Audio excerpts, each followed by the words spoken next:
Okay, so here we go. We're live, and they're getting pre-race ceremonies underway here, so we are getting ready to go.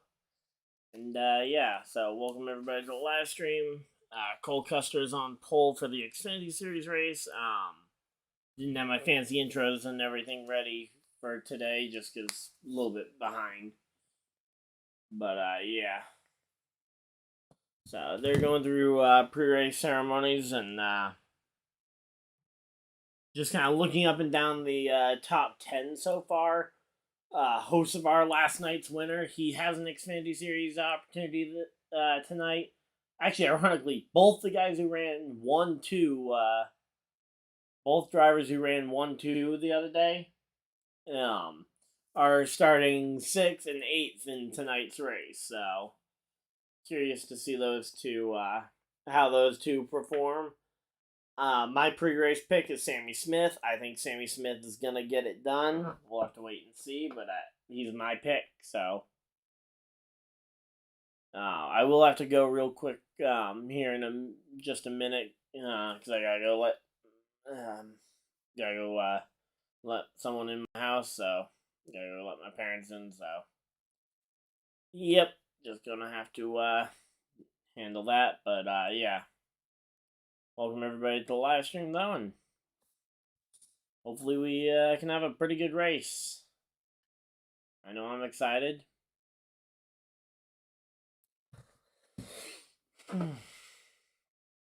But yeah, so right now they're doing pre-race ceremonies. I'm gonna throw a real quick ad break here to go let them in, but I'll be right back.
Okay, here we go.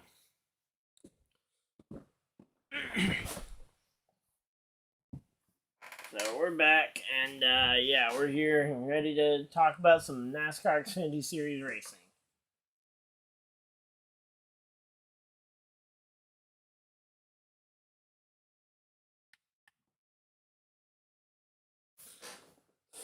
So, oh, man, it has been just really warm and humid today overall. So, I mean, it's been just crazy, but yeah. So we're here. Command to start the engines. Yes, nice. It actually feels like it's a decent pace to the pre-race, unlike yesterday, where it felt like everything was dragged out a bit. So here we go. So it's the TennesseeLottery 250 here at NashvilleSuperSpeedway for the NASCAR Xfinity Series guys. But yeah, here we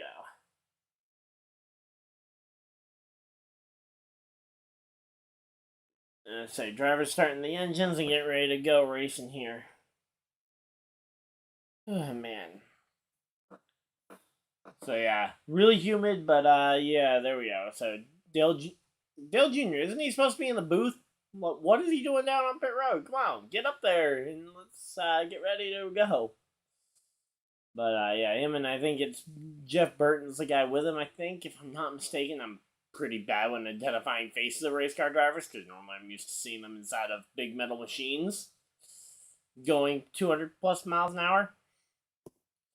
But yeah.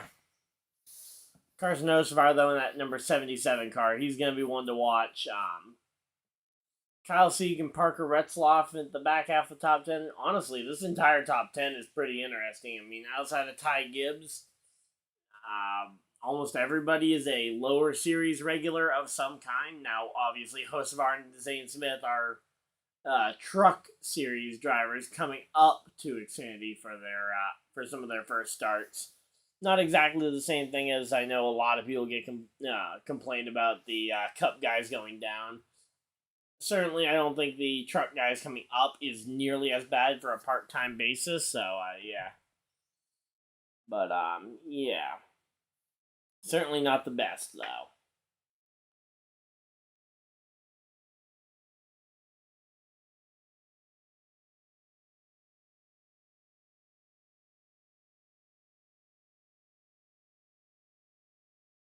But yeah, so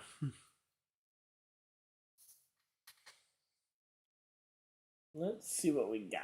Just trying to think of what else to kind of mention here before we get ready to go. Chandler Smith and Cole Custer sharing the front row. Riley Herbst. So again, like this, the fact that we got the three Stuart Haas backed Fords in the top five or top six gives me some hope for kind of my pre weekend pick of saying that the Stuart Haas cars were going to bounce back in terms of performance for this weekend, because this has seemed to be the one track that plays to their strength better than any other. So here we go.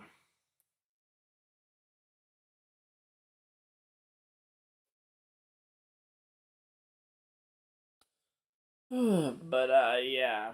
As of right now, though, we're just kind of waiting for the commercials to get done, and I don't want to do a full run through of the starting grid because I figure we can do that while the TV is doing them. But kind of talking about it. Also, Chastain on pole for tomorrow's race, so we'll get to see that one.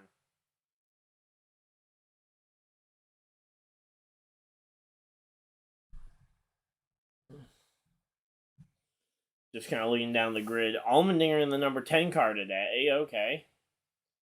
And there we go. The cars are rolling. All right. There we go. Just kind of looking down the grid a little bit further.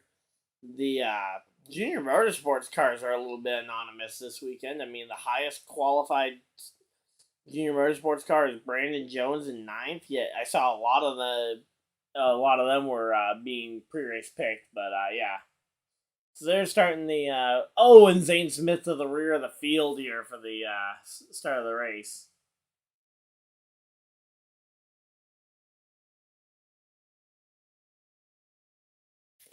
So, yeah, then we've got Jeb Burton in the number 27. Allmendinger is starting 11th place, so not very far outside that picture. But, yeah, the fact that Brandon Jones in 15th is the best of that crew, it's weird seeing them that far off the pace compared to normal. So, Chastain actually doing double duty today. Okay. Nice to see, nice to see Chastain making some appearances here in the lower series. Oh, wait, no, sorry. Chad Chastain, my bad. I thought they said Ross. My bad. Not Ross doing double duty. It's Chad Chastain. But, yeah, then you got Daniel Hemrick and Sam Mayer starting the way back here. 31st and 34th. Or 33rd and 34th here on the day. So, here we go. But, yeah, these Stewart-Haas cars, though, again, they were kind of my dark horse pick for the Cup race. I wasn't sure if that would translate much to Xfinity, but it appears to have. But, yeah, Josh Berry, though, they announced this week that he will be driving that number 4 car in the Cup Series next year. Glad to see him in the Cup Series. I hope that they aren't putting him in there, assuming that he is going to be the magic band-aid that fixes everything, because they have got a lot more issues at their team than the drivers, and I hope that they don't end up blaming the drivers entirely for the bad performances that will probably show up.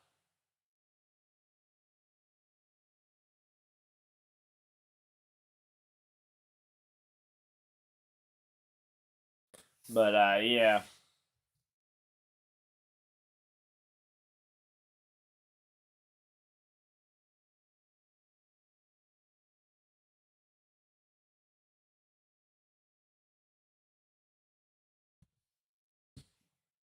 But, yeah.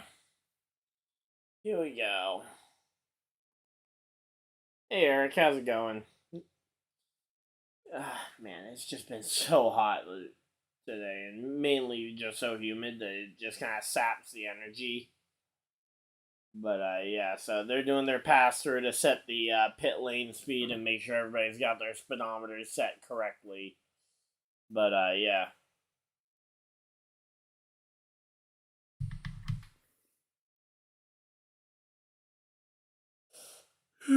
Here we go. Man. But, yeah, I'm looking forward, though, to the Cup Series race tomorrow for sure. The Ally 400.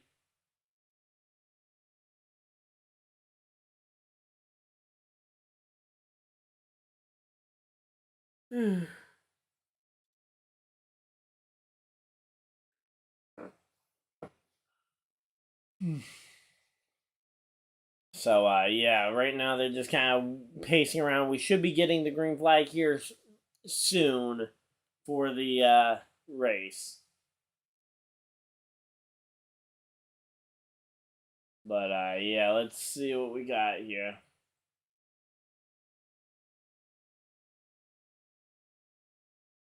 All right, so they're doubling up. Are lights on the pace car? I can't really tell.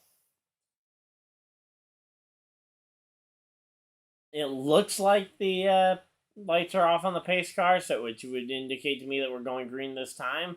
Just seems like it would be very short space of time to have gone green here.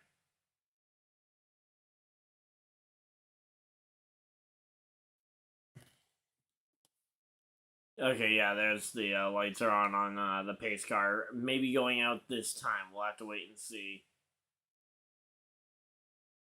And that looks like lights are off on the pace car, so it'll be green this time. We're gonna have to wait and see, but because they can turn the lights back on and wave off the start. But yeah, it looks like the intent is to go green this time.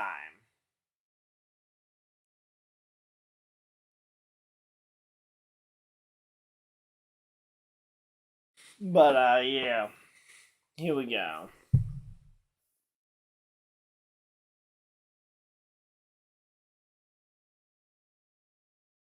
Welcome everybody to the live stream. We are getting ready. Lights are off on the pace car. We're getting ready to go here this time. If you guys are excited for the race, leave a like on the stream and subscribe if you guys are new so you don't miss any future videos or live streams. I did a recap last night of the Truck Series race, which came out earlier this afternoon. That's up on the channel if you guys want to check that out after the live stream. I'll also be working on one for this race too. Not sure if that will be out late. It'll either be out later tonight or sometime during the day tomorrow. It's just hard to put out stuff during the day because I'm at work. But yeah, here we go. Cole Custer on the inside lane here, and Chandler Smith on the outside. Pace car dives for cover, and we are ready to go. Racing here. Green flag is in the air. We are racing. So, start of the NASCAR Xfinity Series NBC portion of the season. And here we go. And you can barely hear whoever's talking on the thing. Oh, and we got a wreck already. Wreck already. 29 involved. Who's the 29? That's Kyle Sieg. Allmendinger involved. No. AJ Allmendinger involved, and we got a caution flag already. Looks like Allgaier may have gotten some damage in that too. Man, already with a yellow flag here.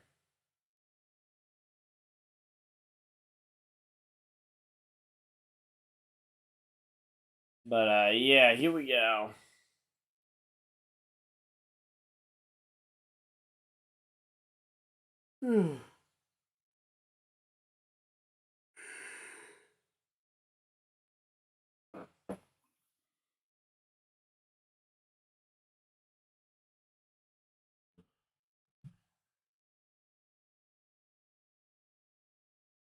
But yeah, so here we go.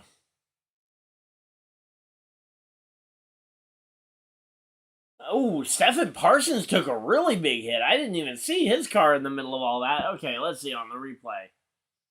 Trying to see what ends up happening here. Looks like whoever that was on the top side ended up pinching the 29 down. Not sure if that was Klickerman or who that was, but someone was on the outside lane there. 27, that was Jeb Burton that pinched Kyle Sieg a little bit, and then they both ultimately ended up going around there just a bit. Yeah, Kyle Sieg ended up collecting his brother, and then the right rear hook came from the connection between Justin Allgaier and Stephen Parsons in the middle of all that.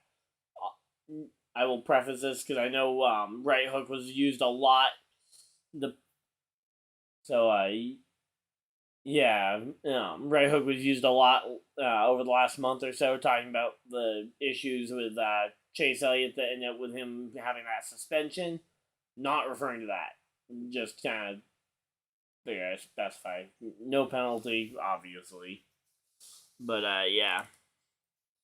Allgaier though ended up hooking the 07, and yeah.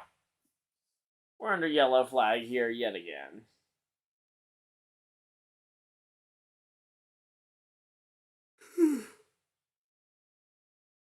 Ooh. All right.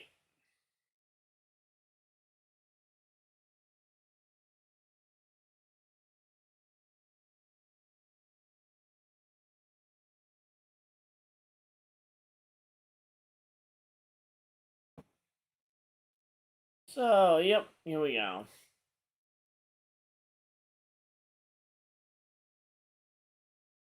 Yeah, there we go. Hey, the NASCAR guys are actually talking about a race that I referenced quite a bit, and that's the Xfinity race at Kansas that had the ultimate chaos with all the cars spinning out at the start. I think that was 2018. That was the 2018 playoff race at Kansas, but yeah.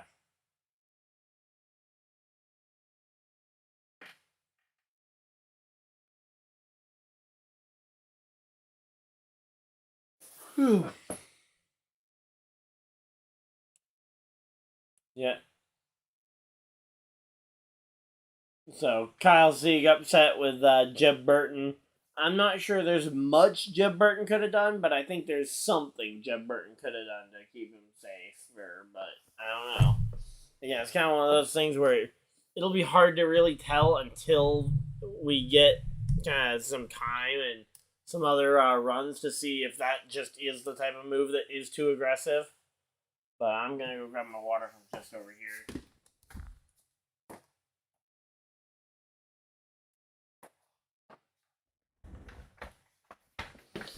Alright, so here we go. So they're going to commercial break.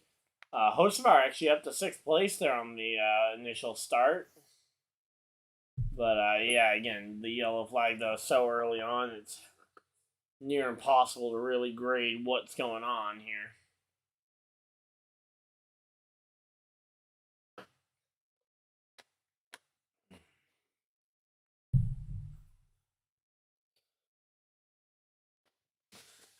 Here we go. So, yeah.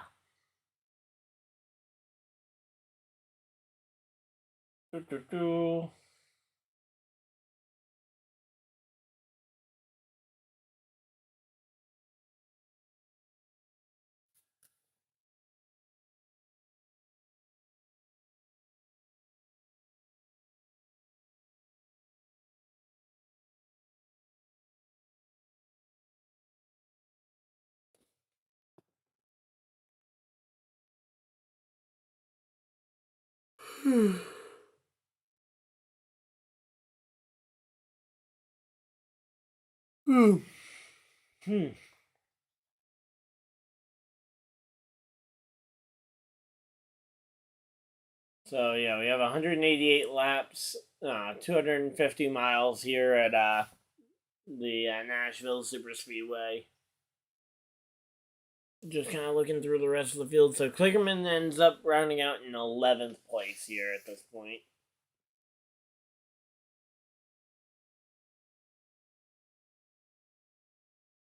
But yeah.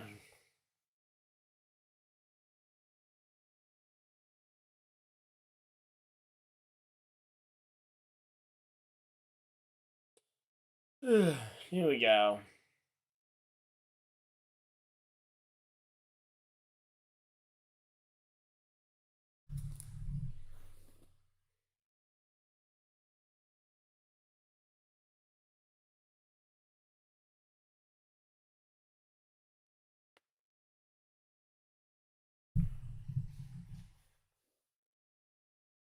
So yeah, first corner of the race, I would probably say that yeah, you should be a little less aggressive, although yeah.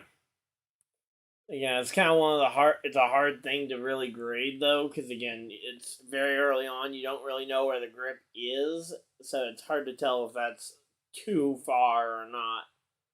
But again, it's pretty early on. I would be inclined to say probably that wreck was unnecessary to an extent here, but yeah.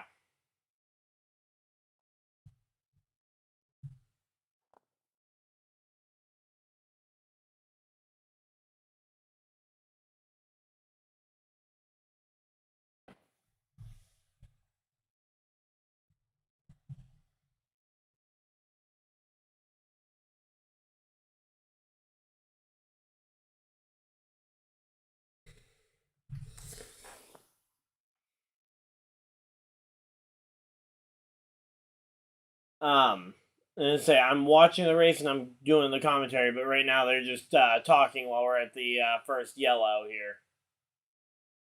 But yeah, I can't show the full race obviously because copyright. Otherwise, that would say the full race because yeah.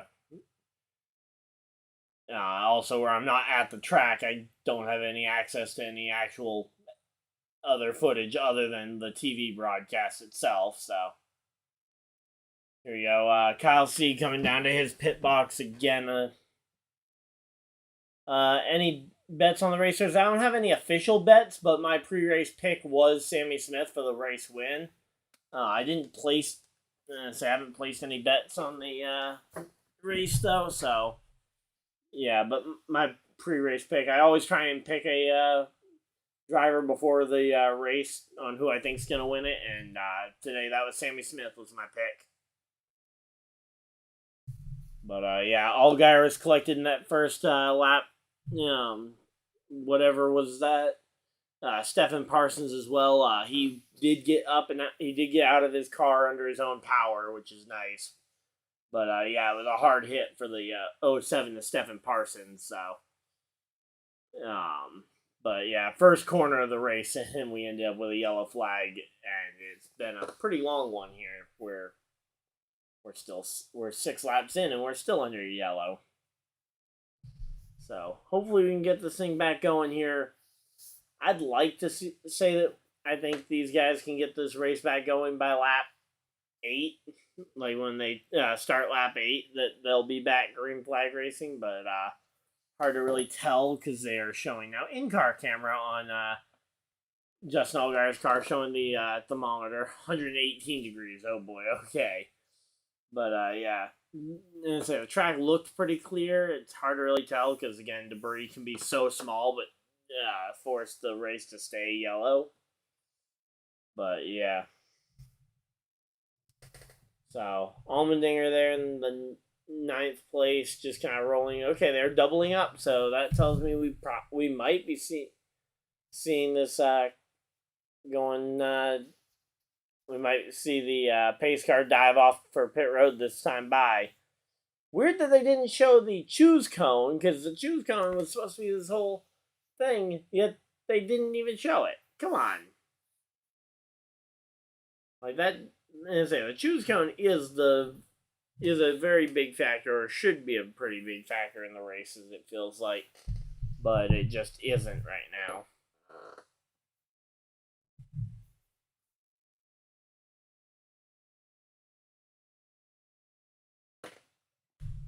But yeah, so they're just right now the TV broadcast just kind of talking about the heat and showing some of the guys from last year. And there we go. Pace car is off, and we are going to be going racing at the end of lap 8. So a little bit off of my prediction, but here we go. Green flag is out, and they are racing at Nashville.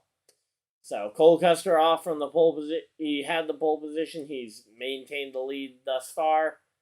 Ty Gibbs looking to the outside here. He's looking for 3 wide here into turn number 1, trying to take second place away. Ultimately only gets 3rd place. Oh, contact into the fence with somebody in the mid-pack. They only brushed the fence, though, so everybody's still going the right direction for now. And oh, yep, another car around. Is that Austin Hill? Yep, the number 21 of Austin Hill. And oh, somebody else in the mid-pack loops it around as well. But, oh, was that Ryan Sieg? I know Austin Hill was one of the 2 that spun. He was the first car to spin out. And luckily, it didn't look like Austin Hill really got collected by anybody else. So, minimal damage. But, yeah. Let's say minimal damage, which is nice. But, yeah, we're back under the yellow flag yet again. And yeah, they're showing Ryan Sieg, so I'm guessing Ryan Sieg was the other car I saw spin. But yeah, so Hill was in the middle of 3 wide. Oh no, wait, no, he was bottom of 3 wide, and something else happened right behind him to the person who was middle of 3 wide there as well. Not sure who that other car was. Oh, it was Chandler Smith was the other car that we saw have some kind of issue, it looked like. Or maybe he just saw what was happening with Austin Hill before anybody else did and managed to make the reaction to actually go ahead and get around there. But, man. Oh, and Jeb Burton got a piece of that. Okay, so Jeb Burton did get a piece of it. Oh, might have been some contact from Ty Gibbs, actually, that caused that on the replay. I think I saw some contact there between Ty Gibbs' number 19 car and the 21 of Austin Hill. Explains the spin a lot more, but yeah.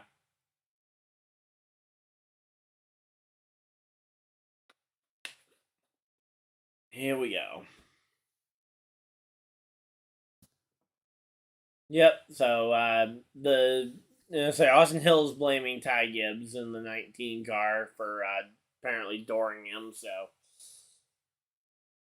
yeah, man, some real issues though for some of these guys who have been contending for this for the championship so far this year. I mean, Austin Hill has been one of the best drivers all season. Of course, we're getting ready for another Austin Hill win in 2 weeks, probably at Atlanta, because he seems to win almost every super speedway without much challenge. But yeah.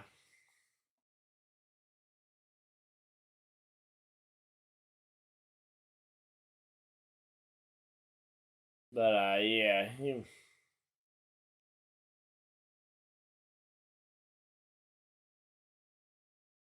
Oh man. This race definitely feels like it's gonna drag on a little bit more. Carson Hocevar up to third. How did he get to third place amidst all the spins and crashes? I guess he must have been making the most of it. Oh yeah, he was on the outside. He was the one on the outside of 3 wide. But yeah, Ty Gibbs making contact with the 21 car, trying to give some room. Not a great look for Ty Gibbs to go down to Xfinity and then be the cause of one of their early yellows. Especially when the Xfinity series is normally very capable of their own yellows with the Xfinity regulars. So, here we go.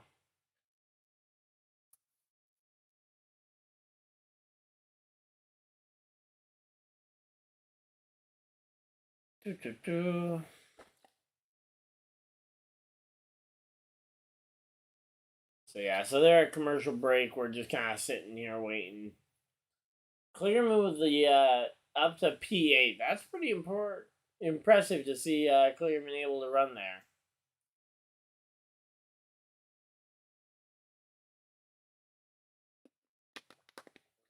So yeah, if Clearman could get a good finish out of this race, though, could put himself in position to really make a charge at the playoffs. I mean, he's a good road racer, so next week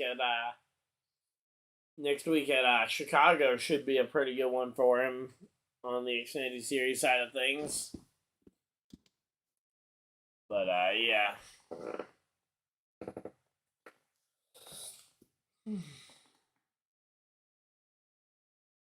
Parker Retzloff in 10th place. That would be a nice one to see potentially getting some more recognition there.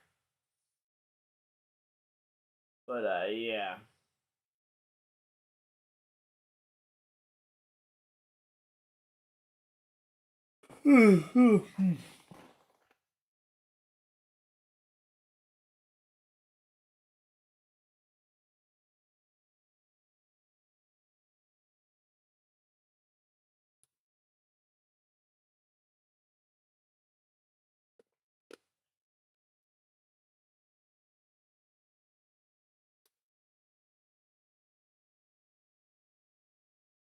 So yeah, right now they're just kind of still at the commercial break. We're just kind of waiting it out here. It's a long commercial break because yeah, they got every commercial under the sun that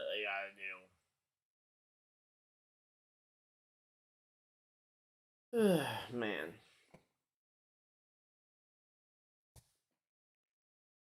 Also, customarily, before we get the probably right after we go green here, I will actually, you know what? I'm gonna do it right now. But we're gonna put up the poll here for everybody to kind of try and guess who they think's gonna win this first stage. Who will win stage 1?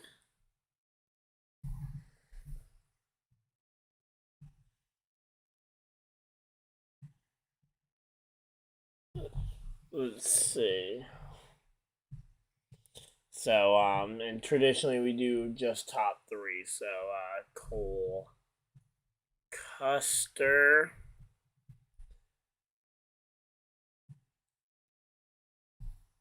Sammy Smith, Oh, and they're back to racing. Green flag is out, and they are racing here. And I guess I'll wait here, but there goes Ty Gibbs going around the outside. He's looking for second place here. And yeah, there we go. Ty Gibbs, he gets to second place on that move, which is insane. And there we go. Also, here goes Sammy Smith around. He's trying to get around the outside of Hocevar. Looks like he's going to lose the spot to Hocevar here as Hocevar is able to clear.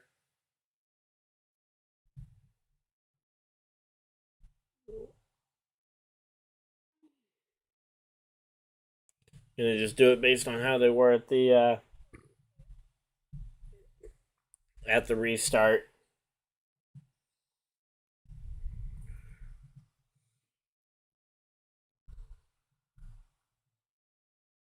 You know what? Actually, I'm gonna throw Ty Gibbs in here just for the fun of it because I think people are gonna probably vote for him.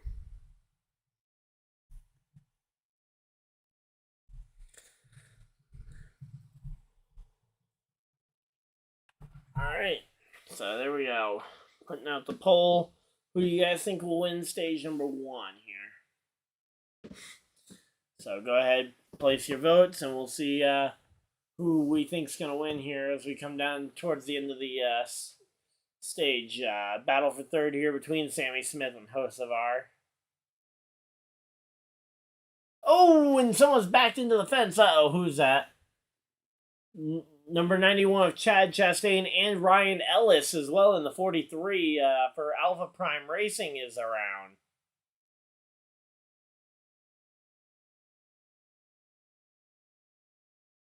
So what ended up happening? I didn't even see what happened on that one. Mainly because NBC's cameras didn't show what happened, but yeah.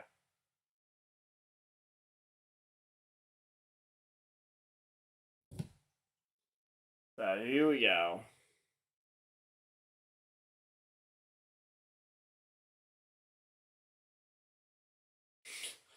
Say, if we don't even get a green flag lap, Cole Custer could just take the first stage win here. But yeah, here we go.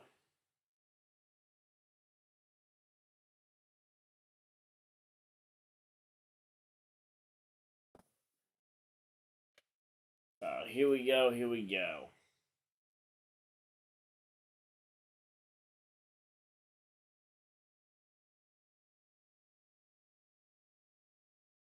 What? How are those two? Okay, let's see. Another look here. I really can't even tell what that those two even caused each other's incident. But yeah, the 91 definitely got loose on the bottom there. No real fault. I can't really fault the 91 for getting loose on the bottom and trying to save it by going up the track. Because, yeah, we've seen so many drivers save cars by trying to go up the track when they're loose. But, yeah.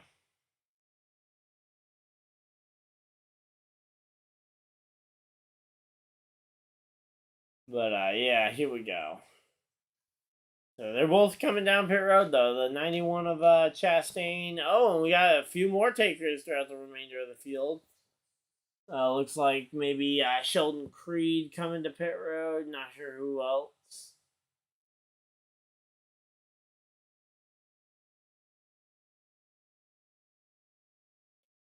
Oh, man. Here we go. But, yeah, these guys, I mean, let's say it's going to be crunch time here when we get this thing back going eventually. But, Allmendinger gained quite a few spots, so did Kligerman there, up to 6th and 5th, respectively. But, yeah.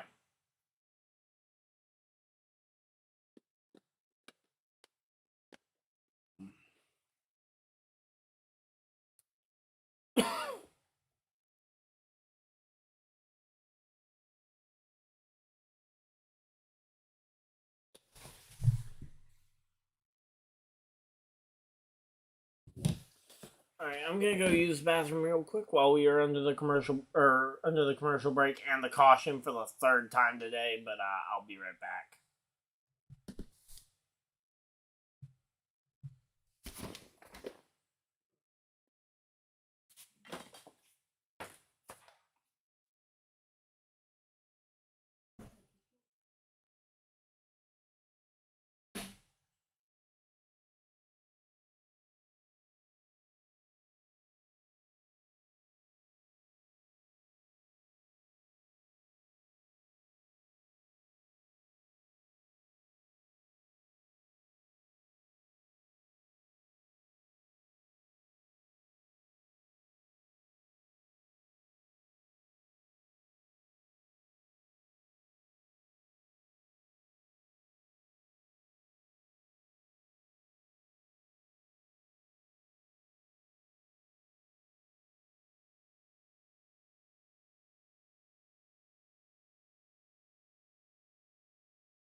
Alright, I'm back and they are already restarted because I was in there a little longer than I thought I would be. So, yeah, here we go. Let's see.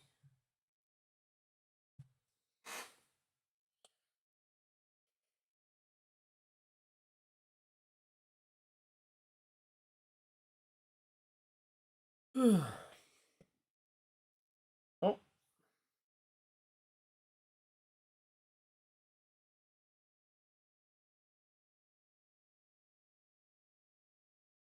Alright, here we go. There we go. So let's see. We got Allmendinger's made his way all the way back up to the front. Alright, so Ty Gibbs has, took the lead here on the restart as they went green. Cole Custer here in the second place. Third place is settled out to be Sammy Smith. Fourth, Allmendinger. Fifth, Hocevar. Sixth, Chandler Smith. Seventh, Riley Herbst. Hey, you know what? Both Stuart Haas cars inside the top 10. That's pretty good. Kligerman 8th. Brandon Jones up to 9th. Best of the, still the best junior motorsports car. He's got the top 10 for RCR. But, yeah. So that's your kind of quick rundown through the top 10 as they've shaken out through this restart. Austin Hill trying to make his way back through the field after his spin earlier. But yeah, here we go.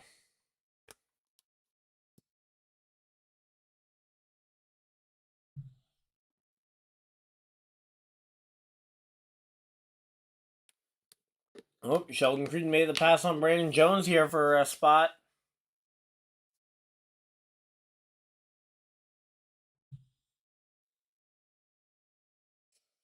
But yeah, here we go.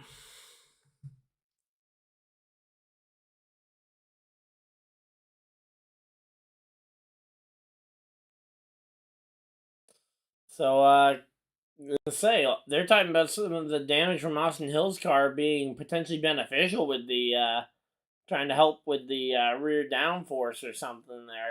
Trying to help with the rear downforce or something there. So possibly some good damage. We'll have to wait and see if Austin Hill is able to go ahead and just run right through this field, but it's going to be tough.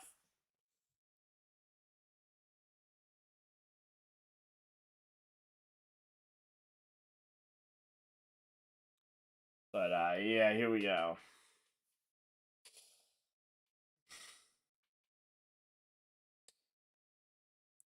So Sammy Smith here. So where's Josh Berry gonna? Where's Josh Berry running? Cause they're talking about him. Oh, and Sam Mayer now the top junior motorsports car as he goes and passes his teammate for 10th place there. But yeah.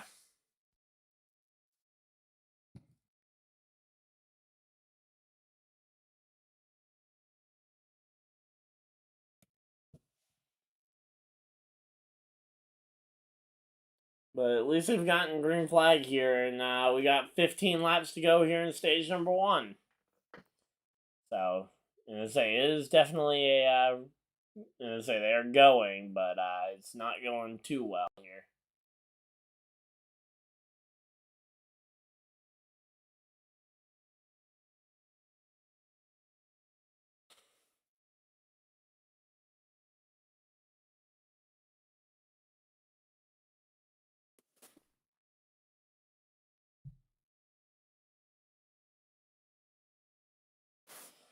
So here we go.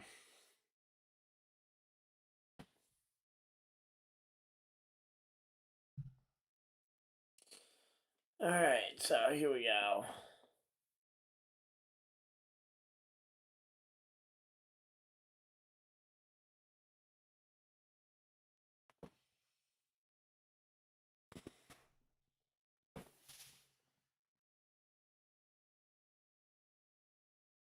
So here we go. Let's see what's going on here.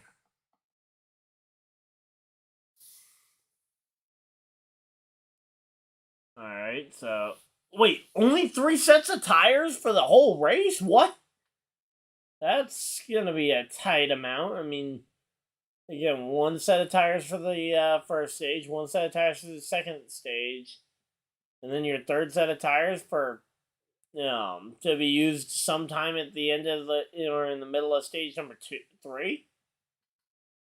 There you go.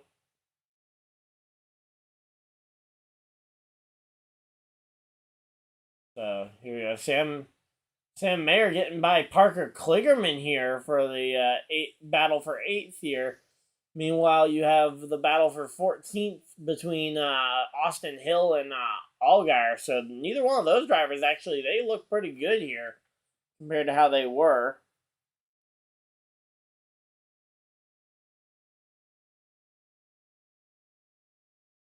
So yeah, man, we just got some heavy rain apparently coming through because I can actually hear it. Not sure if you guys can hear it, but yeah, it's raining pretty heavy. But yeah. Oh, John Hunter Nemechek has made his way into the top 10. Nice to see him poking his head up. But yeah, Ty Gibbs, though, he's looking like he may pull away for this first stage here. Cole Custer's got about 2 seconds between himself and Ty Gibbs to try and close this one out, but it's going to be tough.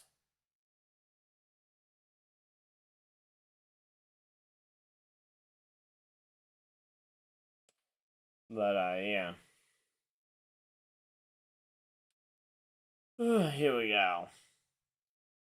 So yeah, we got ourselves Hocevar, though, being able to maintain top 5 pace for Hocevar, I would say that's pretty incredible to see a driver fresh out of the trucks in one of his first few Xfinity Series starts being able to actually perform in that seat.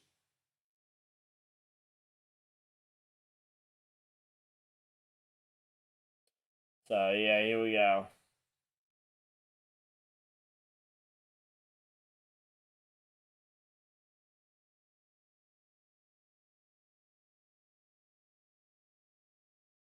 So here we go. Allgaier trying to make it through there, but ultimately decided not to. Let's see. We got 7 laps to go here in the stage. It's not a lot of laps remaining, so these guys have got to try something here soon if they want to try and make a push for some points. But yeah, it looks like Creed's having a lot of trouble with maintaining his position. He's losing the he lost a spot to the 9 and the 20. Yeah, and now he's got the 8 car right on his rear bumper looking to try and pass him to the inside probably here.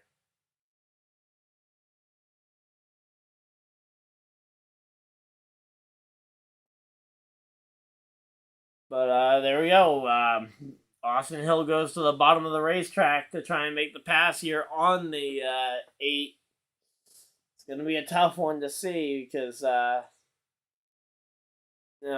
Josh Berry does have a car in front of him on the top line there, but the top line has been the faster line for him right now. So, yeah.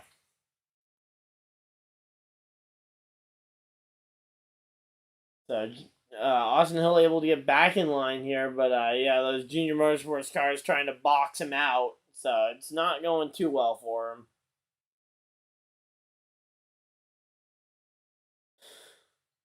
But yeah.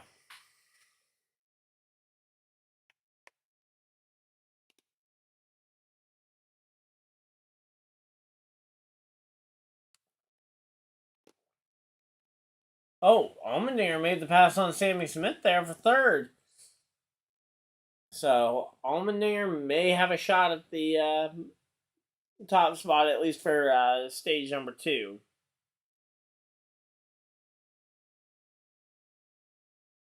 But yeah, right now these guys, they're let's say Nemechek makes the pass on Kligerman. Kligerman now down to 10th. Kligerman in position to earn that one playoff or that one stage point for being at the tail end of the stage here.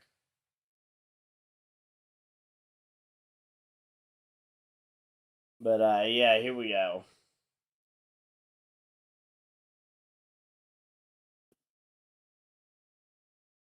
So, yeah, Hocevar, obviously, he did win last night's truck race, so he has some good experience. He just made the pass on Sammy Smith for 4th here. We'll have to wait and see how far that experience can carry him. Because obviously a truck is very different. Nighttime conditions are very different from daytime conditions. So there's a lot of differences, but I think there's also a lot of similarities in running the truck last night and winning it. And now he's in the Cup car here today.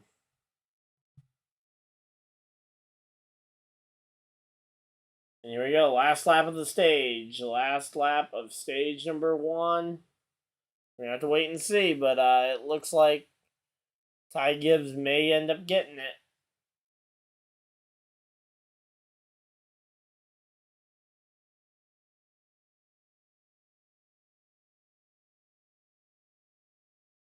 So here we go. Going for stage win number 1 here.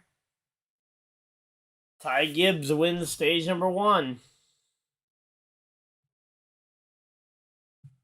Ty Gibbs over Cole Custer here.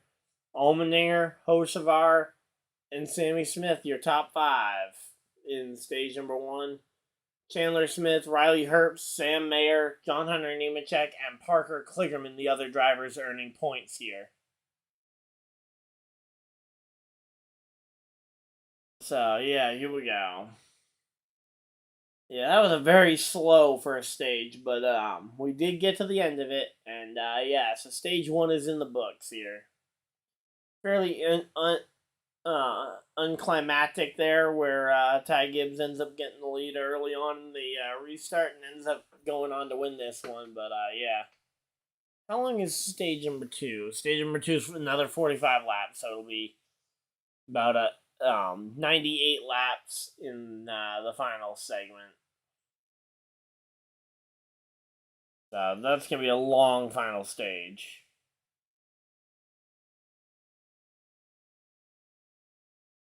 But yeah, I certainly don't know what's going to be happening here in the remainder of this race. But yeah. Let me know who you guys are thinking might win this race, because obviously still a long way to go. Ty Gibbs looks fast. Sammy Smith was my pre-race pick. He's starting to look a little bit slower as he's lost positions at the end of that stage to both Allmendinger and Hocevar. Maybe he was trying to save his stuff, but he should have been told that, hey, we're putting fresh tires on you at the end of this stage. Burn it up as much as you can.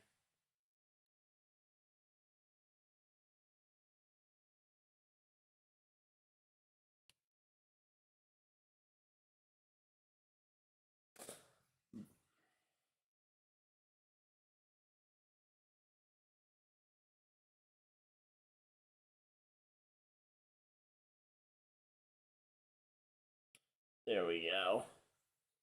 Just had to wipe my glasses off here. And yeah, we're getting ready here to go back to racing. I'm curious to see what pit road ends up looking like, because the race off pit road is going to be another big factor here in trying to win this race.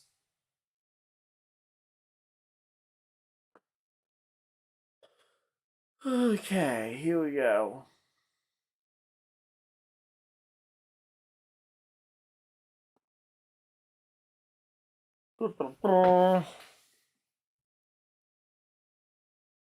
But yeah, so real quick, just kind of in case you guys weren't didn't tune in yesterday to the truck stream. I'm gonna try or didn't watch my video from earlier today, but I'm gonna be trying to do some race recaps after each of these races. I don't know when the Xfinity recap necessarily will be out. It'll either be tonight or tomorrow, but and then the Cup race tomorrow night. Recap will probably be sometime midday on Monday, but then all of the next week I'm going to be spending making content for you guys, hopefully on the new 2022 update for NASCAR Heat. because NASCAR Heat just finally got the next gen cars, and I'm looking forward to giving them a try here with on the channel. Let me know though. I'll probably put out a community post asking if you guys would rather see me doing live streams racing with viewers, or if you guys would rather see me just kind of doing a career mode or other kind of random one-off type videos. But yeah. Here we go.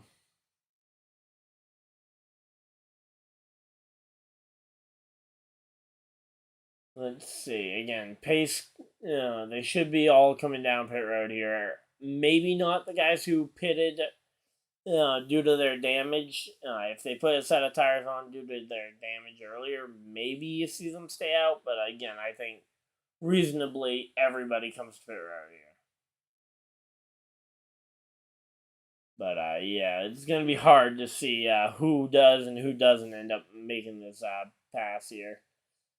I wish I could be at this track. I mean, this track, and honestly, the Nashville NASCAR energy looks so fun. I love Tennessee NASCAR racing. I mean, Bristol is awesome too. I've been to Bristol a number of times. I was there in 2019. I was there for both races in 2021. But yeah. And then I was at the dirt race in 2022 with my dad. So yeah, been to a lot of Bristol races. Never been to Nashville. Never been to Richmond for a race, and I haven't been to Martinsville for a race. So quite a few tracks I'd like to go see. Will be a lot easier once I am living down there. But yeah, right now I'm not really sure what my future plans are in terms of races for this season, just because of the between funding and being able to be away from a job. Oh, what the?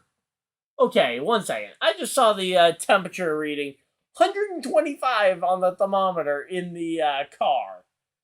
These things are literal ovens. 125 degrees? Are you kidding me? Oh, wait. Oh, Clearman's hot or cool suit isn't working? Oh no. I feel really bad for him. I didn't realize that might be why he was dropping spots there near the end, but 126. Is that 126 or 128? I can't tell because of the glare on the on their little screen in the on the camera, but yeah. It's either 126 or 128 right now on the temperature, but man, that's ridiculously high. No way a person should be existing in there, but they are doing it, and they are doing a incredible job of controlling these cars at that heat.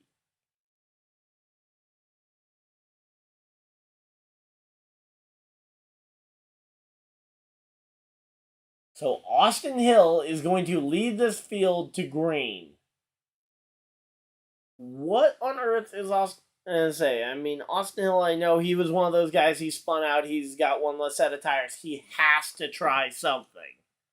I just don't know about the plan here. Again, I will probably wait until about lap 15 to 20 when to put up the poll for stage 2. Give us a little bit of time to kind of see what kind of look stage 2 is going to have, because obviously last stage you had the a lot of wrecks here. Okay, so Hill's going to the bottom, which means it won't be an easy move to just kind of move up and out the way to try and let people have the spot if they are definitely faster. Almost seems like, again, he's going to try and defend the spot. I just don't know if he's going to be able to pull it off, because it is a very tall task to be able to hold it off. And Xfinity Series field as strong as the Xfinity Series field has been in years. Man, here we go. But yeah.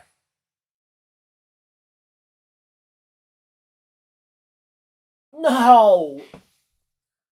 John Hunter Nemechek with a penalty for too many men over the wall on his pit crew. So John Hunter Nemechek, he's going to have to start from the rear of the field again. He had a pretty bad qualifying effort, and now he's going to be at the back again. So, yeah.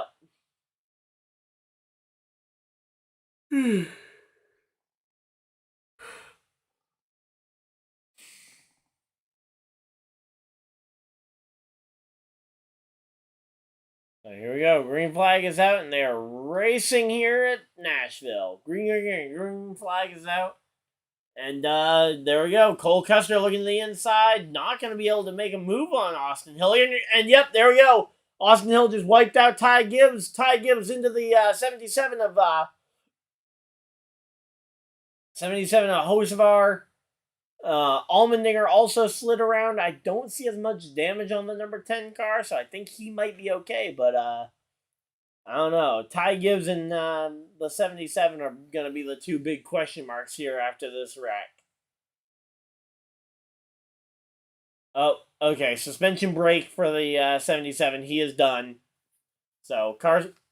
Oh, and I think Ty Gibbs' day might be done too. Looking at the amount of.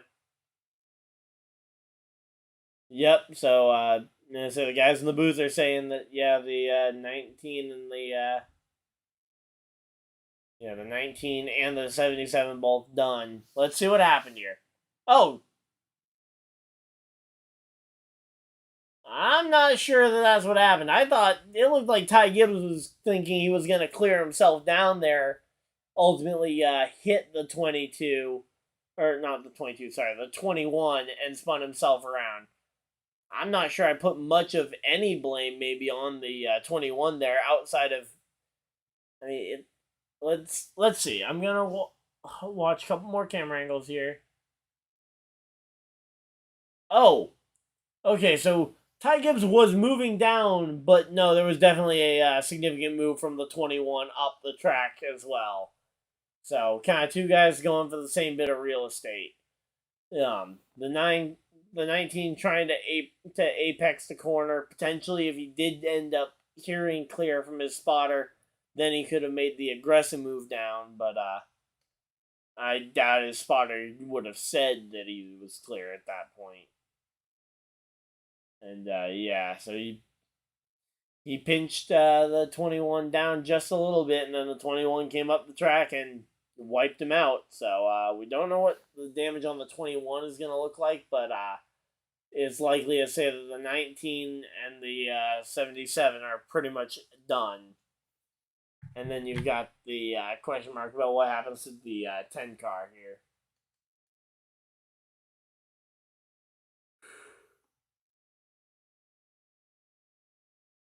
All right. So here we go. So yeah, Ty Gibbs, he's out of the car, and yeah, this race it's not gone the way that Ty Gibbs would have wanted. That's for sure. We are starting to see some junior motorsports cars at the front. Brett Moffitt up into the top 10 here. But yeah, Brandon Jones and Justin Allgaier are both into the top 10. Nice to see those two running well. And say Brandon Jones and Allgaier, they are the future of this team for the most part. I mean, Sam Mayer, I think he's only there until a seat becomes available. He's actually been the front runner for a few different seats, and just he hasn't, and none of them have actually gone his way in terms of the final decision making here.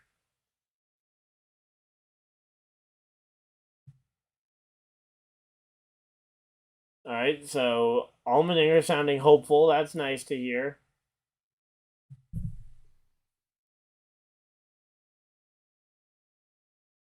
But yeah.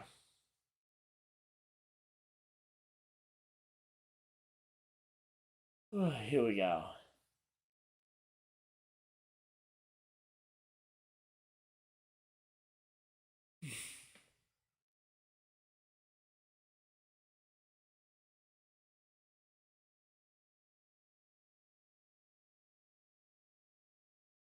Here we go.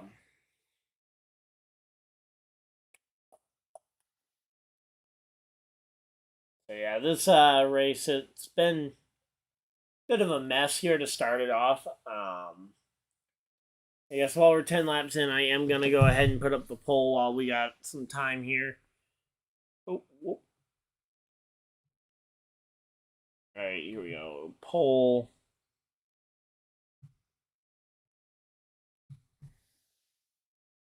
And let's go with who will win stage 2. Oh.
Alright, so there we go. Oh, wait. Oh, I forgot to... Oh, wait, no, I did actually put in another option. I just typed them all in so quick, I almost thought I had put in 4 names. But, yep, so... There you go. There's a poll. The poll is up for who you guys think is going to win this,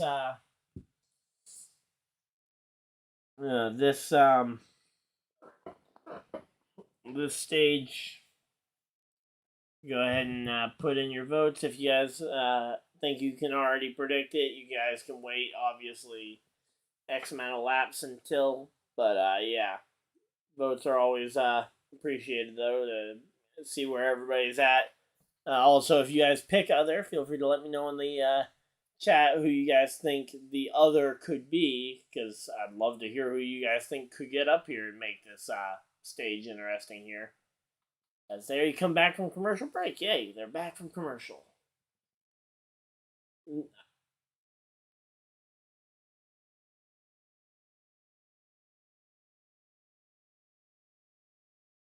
Cole Custer talking about the one being unpredictable. Okay, so yeah, and honestly, I would say that's pretty accurate. I mean, Sam Mayer, it's hard to really get an idea what he's gonna do.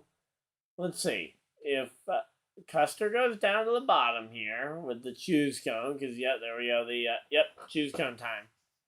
Let's see. Custer goes to the top. The junior motor and the 2 Chevys go to the bottom. The 2 SHR Fords to the top.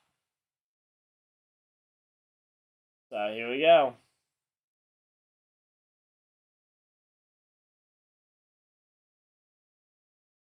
But yeah, here we go.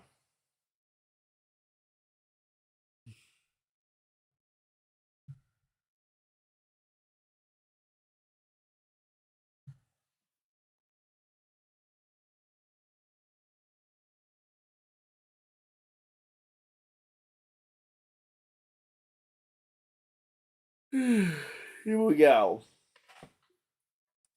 So Cole Custer has control of the race from the outside lane.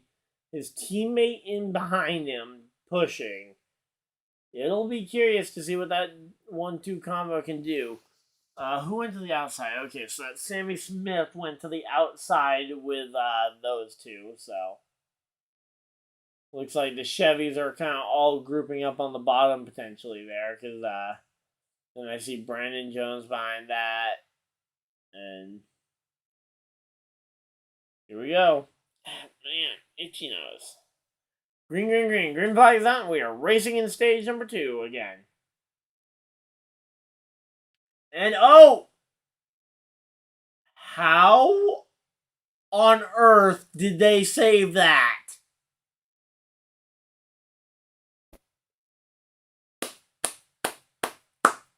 Massive congratulations to Riley Herbst. I'm usually one of the first people to bash him for his lack of driving talent. I thought that car was wrecked. And somehow we complete the lap under green flag conditions. What? But yeah, that definitely looked like a lost cause there for Riley Herbst, and ultimately he comes back and someone's around there. Connor Mosack is around, and that's going to be caution number 6 on the day already. So 6th yellow flag of the day, and we're back under the yellow flag here, 15 laps in. Yellow flag fest, yay! So maybe Cole Custer starts to.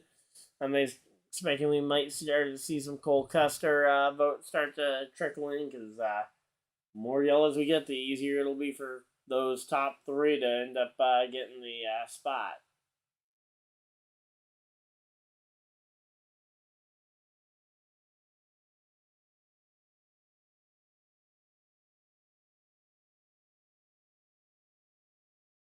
Alright, so here we go.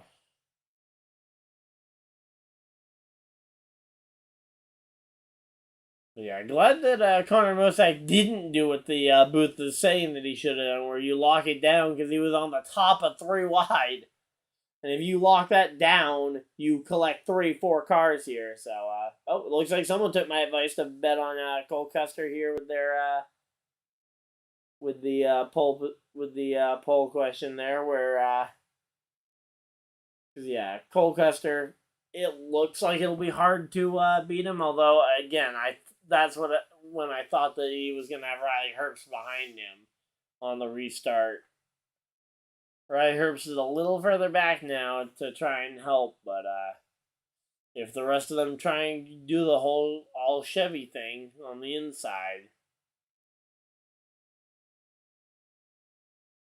But again, like, there will be at least some Chevys that will go to the outside just to take the spots away. Not to mention you have a couple Chevys that aren't necessarily Junior Motorsports slash colleague slash RCR affiliated, which are kind of your big 3 Chevys.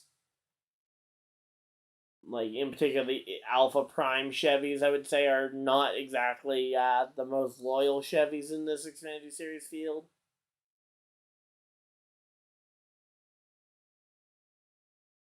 But yeah, here we go.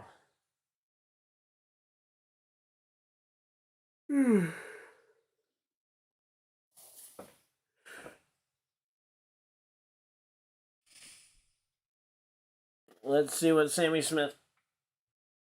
Oh, hey, Sammy Smith apologizing for the incident with Riley Herbst.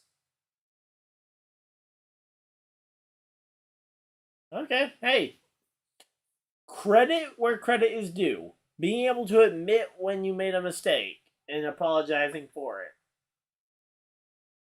I mean, hey, we've seen so many times throughout even just this year, we've seen drivers go and make a mistake, wreck somebody, and either end up saying that it wasn't an accident, or just kind of the same type of thing of, it was just a racing deal. Now, sometimes there are just racing deals, but it's always nice to see when a driver is able to say, oh yeah, that was just my bad. So, AJ Allmendinger on pit road, getting at least 2 tires, it looks like. But, here we go.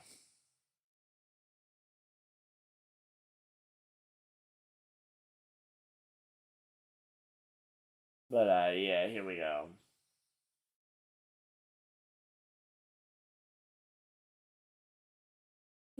So, getting ready here for the restart at the end of this stage. So, seeing a little bit more votes here for Cole Custer. There is at least one vote for other, so curious to know curious to know who voted it and who they think is going to be this driver from outside the top five, or the top three, really, to go up there and challenge.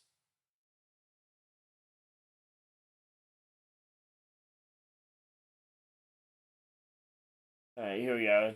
Talking with Ty Gibbs here.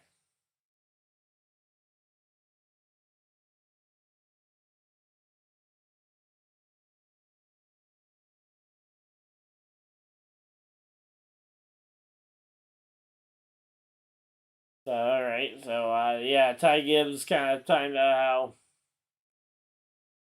All right, I mean, it's an all right interview. I won't say it's amazing or anything. But yeah, it's an all right interview there from Ty Gibbs. Again, I think he's saying all the right things. And honestly, in terms of his Cup Series races so far this year, aside from the All Star Open, I feel like he's done. He hasn't made really a mistake in the rookie season so far. But yeah.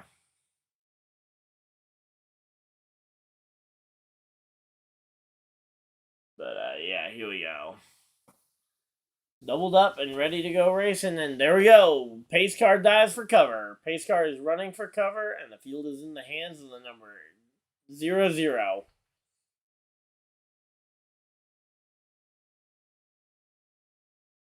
Here we go. Green, green, green. Green flag is out, and they are racing in Nashville once again.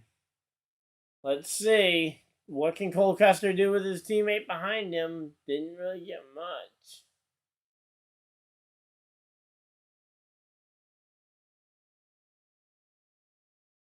But yeah, here we go.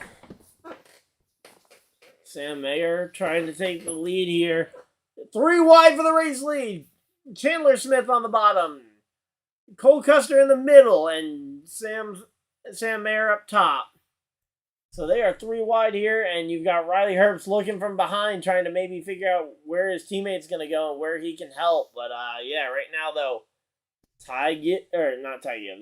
Riley Herbst here, just having to wait and watch here. And it looks like Chandler Smith is going to claim first place here as they start to settle this one out. But yeah, here we go.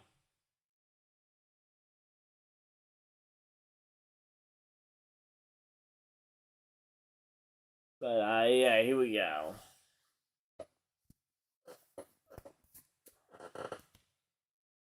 Let's see what we got for so Chandler Smith again, he's kind of taking the lead and he's gonna kind of settle in here. Herbst goes and actually passes his teammate. That's impressive. But yeah, we're gonna have to wait and see what ends up happening here.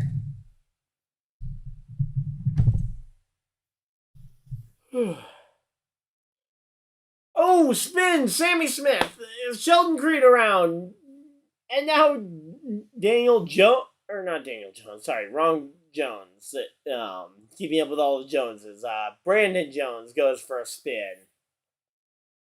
But yeah, man, massive damage for the 18. My pre-race pick to win ends up with a crunched up rear bumper.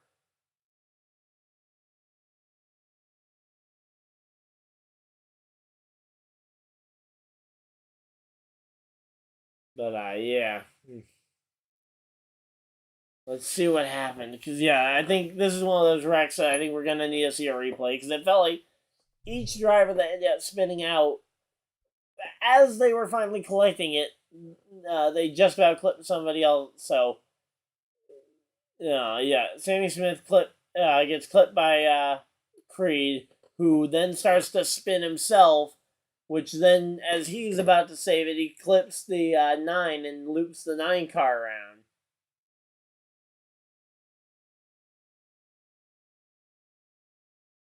But yeah, here we go. Yeah, that 9 car and Brandon Jones in general, because he's another one of those I'm not usually all that high on in terms of the driving talent, but nothing he did wrong here. He just got collected in a really bad incident. And yeah. So let's see.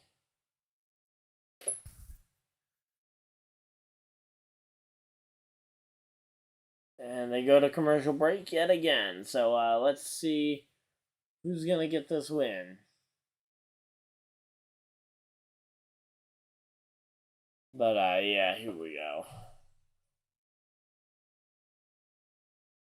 Kind of curious to see what the ratio of commercial breaks to actual on-track laps that they end up showing are, because yeah, I'd be curious to see what the ratio of laps under the commercial break are. Although I will say the NBC portion of the broadcast could be completely different to how Fox has handled their portion.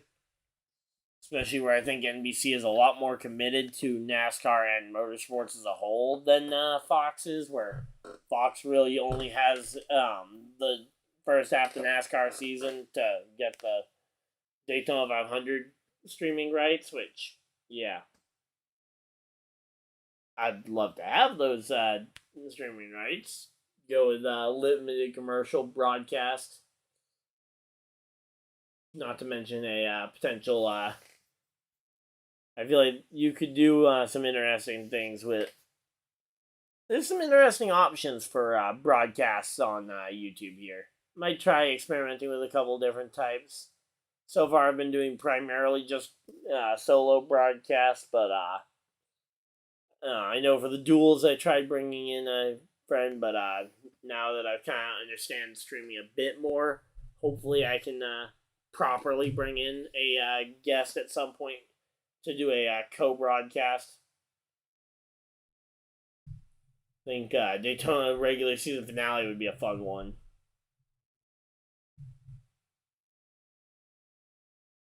But yeah, trying to think of who would be some fun people to bring in here for these, because it could be again could be some interesting options. But wow, Josh Berry up into the top 10. I just kind of looked up at the running order on my TV, and because I've got a TV going with the NASCAR.com leaderboard, and Josh Berry up into 8th place there. So nice to see him running ahead of just ahead of the two Parkers, Parker Retzloff, Parker Kligerman. Moffitt and Zane Smith up there as well. Herbst actually getting ahead of Cole Custer for the restart.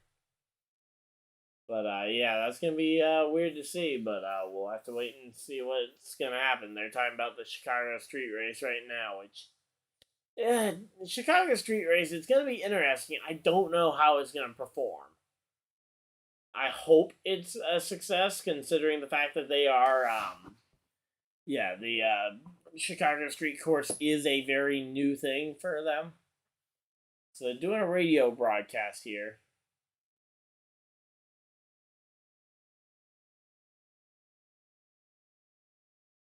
But yeah, I'm also kind of bummed that the not much of the of this season is on Peacock to watch kind of live on Peacock. But yeah.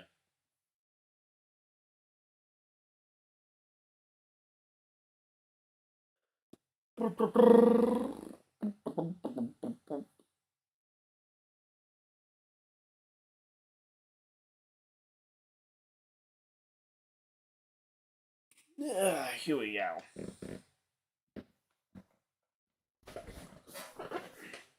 But yeah, I'm gonna be putting out some stuff.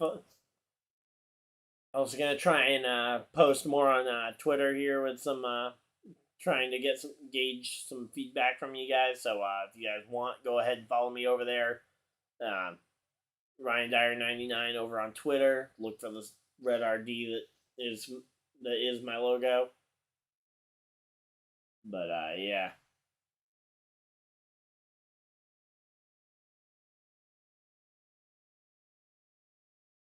But, yeah, let's see. Brandon Jones getting some tires here. Looks like at least 2.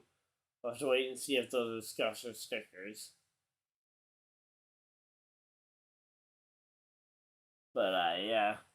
There we go. So, Brandon Jones getting all 4 tires changed over here. But, yeah, trying to get his car back out there, though, before we get this restart. Man,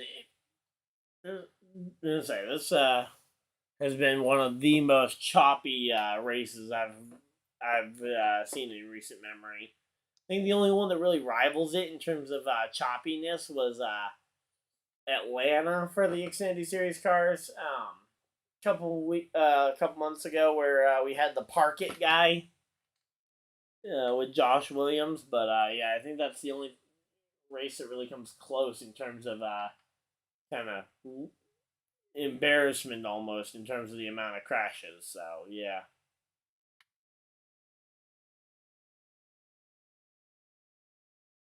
All right, so here we go.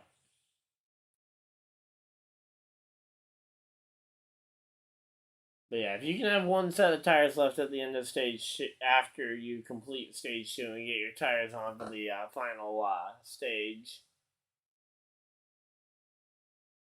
But yeah, we're gonna have to wait and see what ends up happening here. Choose cone going on.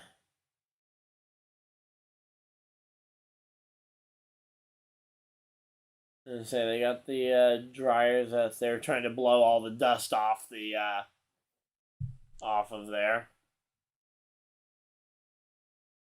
But wow, we've been going for over an hour and a half already. Wow, impressive.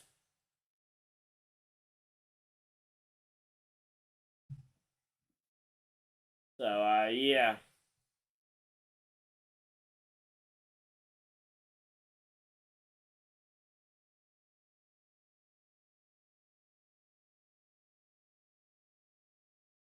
So here we go.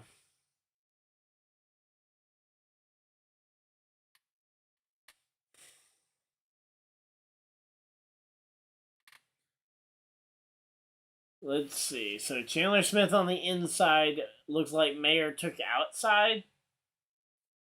Yeah, there we go. So, and then you got the 2 Stuart Haas guys on row number 2, sharing the row, not lining up bumper to bumper, which is a little weird. See those guys kind of not running in line. Now, again, it doesn't prevent them from potentially letting up and potentially leading to a working together, but at least there's no initial working together by pushing each other.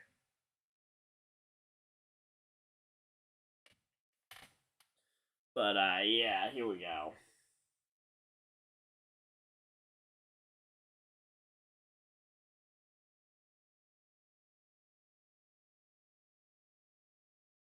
Alright, so here we go. Hemrick looking the inside here. Parker Retzloff looking the inside.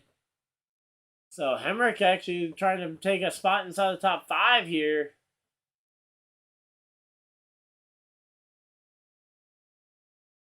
There we go. Hemrick going to be trying to grab that spot.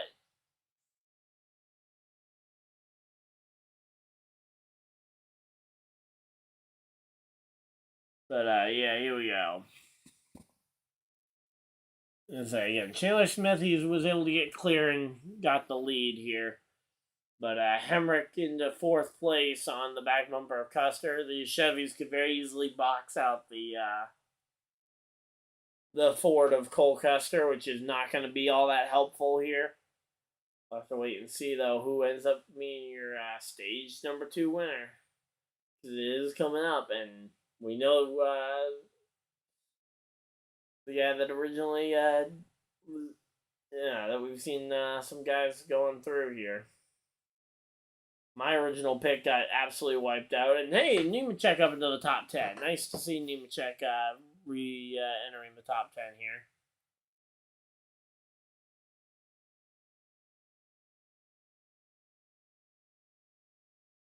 But, yeah, so. Again, I got some interesting ideas in the works, so we'll just have to wait and see which ones end up happening.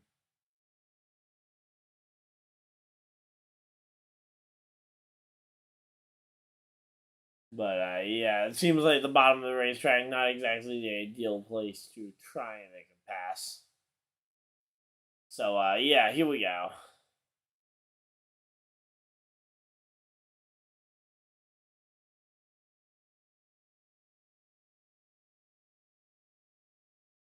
Here we go. Custer trying to look to the inside here on Mayer, but again, you're going to have to be very fast to take that spot on the inside. Here we go. 10 laps to go in stage number 2. 10 laps to go here. I'm curious to see what ends up happening here if we do go the full 10 laps to the circuit. And say it's possible that that the final 98 laps could just go caution free.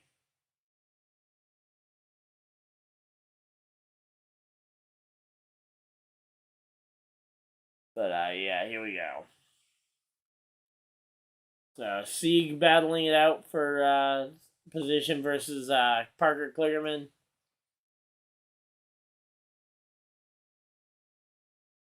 And now they're talking with Sammy Smith here.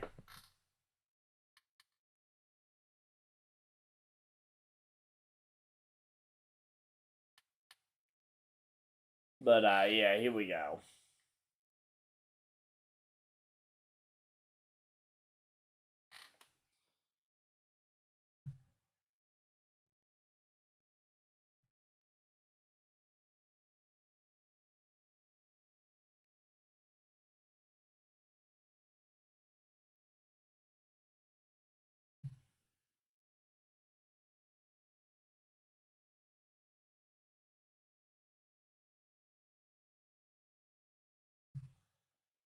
But yeah, here we go.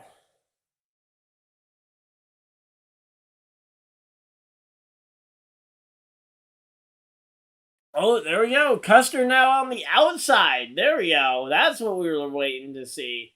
Custer finally gets a spot on the outside lane over Sam Mayer. Mayer drifting up the track just a little bit, making it 3 wide off the corner. I say, Custer ends up getting it. But here we go. Daniel Hemrick still on the inside of Mayer. And here we go. It's Custer up to second, Mayer to third. Or Mayer down to fourth now. Hemrick takes third place here.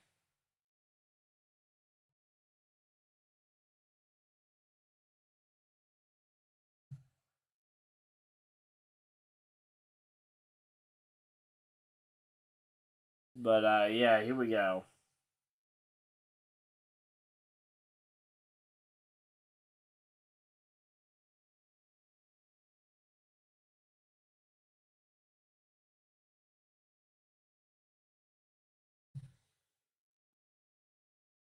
Alright, so here we go.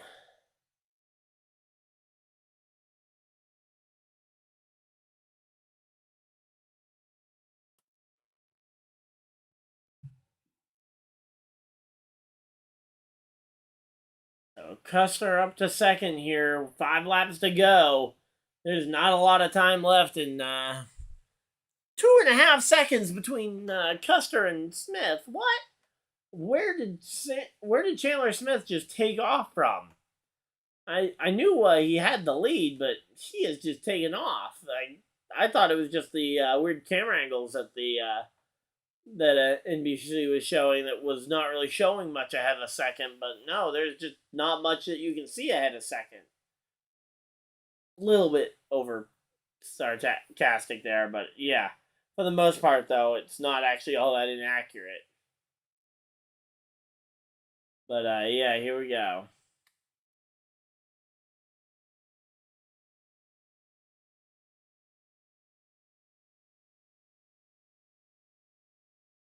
But yeah, so right now though, again, I think this without a yellow, I think this stage is pretty much Chandler Smith's to lose here.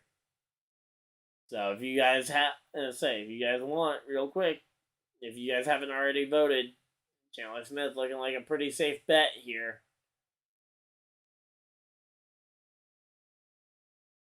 But yeah.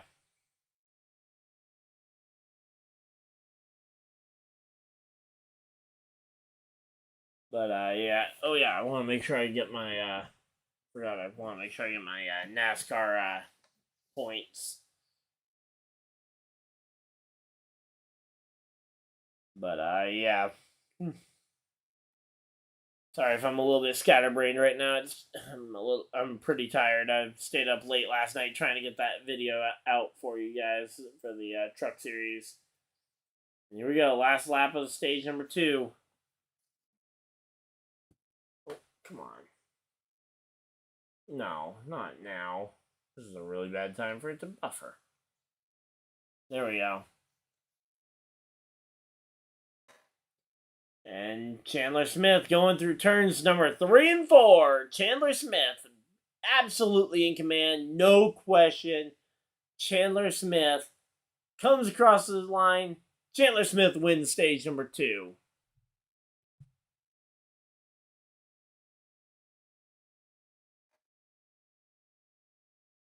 So Chandler Smith, Cole Custer, Daniel Hemrick, Sam Mayer, Riley Herbst, your top 5. Nemechek, Zane Smith, Barry, Parker Retzloff, and Brett Moffitt, the remaining drivers who earned points in this second stage. So, all the mid-race points have been paid, and now we have 98 laps to the checkers here. It's going to be a long one, especially if we don't have a very good... yeah, it's going to be a long one, especially if we don't have the,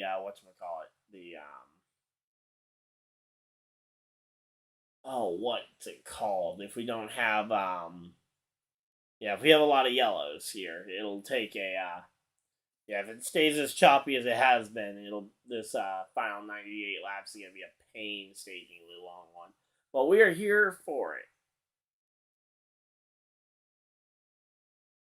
But, yeah.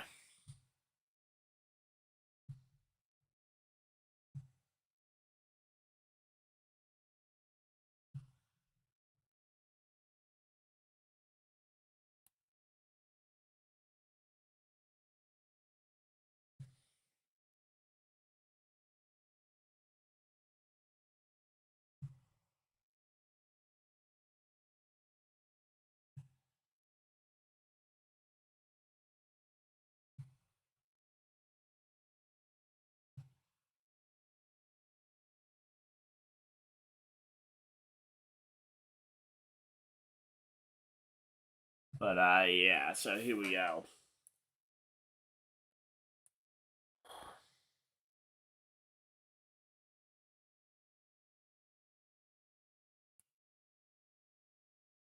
So they're going to commercial break. We've got ourselves a break here in the action. I'd say the race off pit road is going to be crucial here.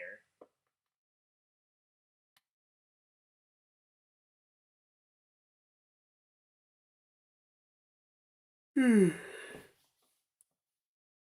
just realized I don't know where my AirPod is right now, so I might need to have my other earbuds on standby to keep listening to the broadcast so I can know what they're saying.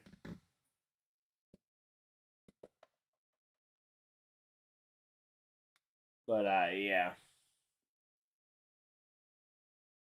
So after these 2 stages, who do you guys think's gonna win this race? Who's your guys' picks to win? My pre-race pick got wiped out early. I'd like to say I could take the other Smith. I could just say that, oh yeah, I picked the wrong Smith. But yeah, I think Chandler Smith, he looked strong there at the end of this stage, but I don't know if that's enough. Cole Custer's looked strong throughout most of the race, but again, we haven't really seen a green flag run yet. I'm curious to see what Zane Smith could do. Also, yes, I know. 3 Smiths running well in this race. I mean, Sammy Smith was running well. Now it's Chandler Smith. We may see Zane Smith up in the mix. How many, do we have any other Smiths in this race? Let's see. Smith, let's see. Nope, no other Smiths in the field. So we only have 3 Smiths in the field. But, yeah, I'll take the Smiths. Zane and Chandler would be my kind of two I'm going to be keeping a special eye on in particular and rooting for. But, yeah.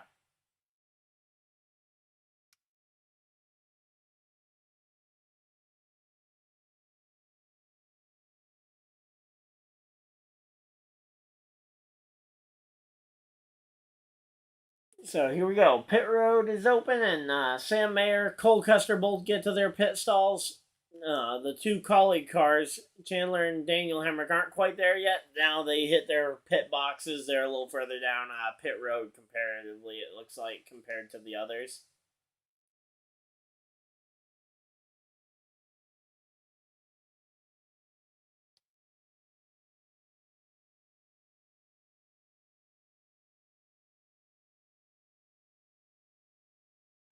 But, yeah, here we go.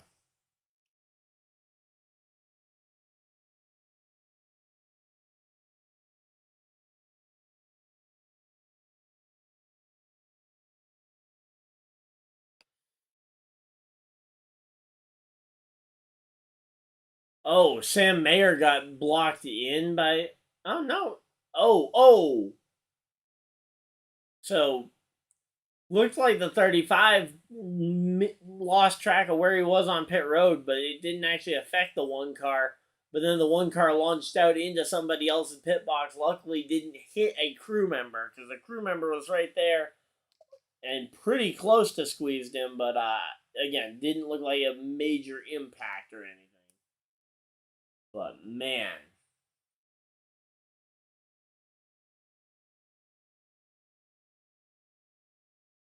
Yep. Absolutely the right call there for Sam Mayer to have made that move there.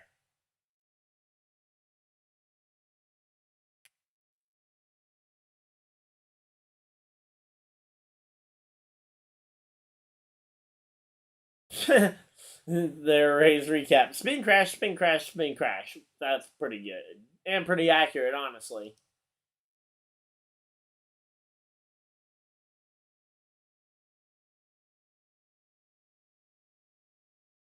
But yeah, I mean, and we didn't even make it through 1 corner today without a yellow. So, yeah. Definitely a rough start to the race. Hopefully these final 98 can be a little bit smoother. But, yeah, no real guarantees, though.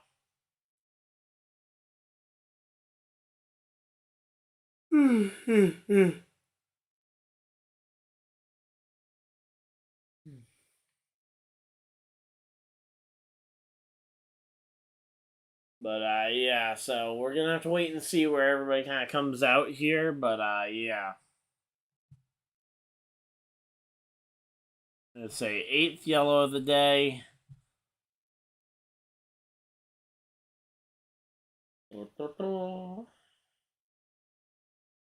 Then you had the 2 and the 18 getting involved there, or not the 2? Yeah, the 2.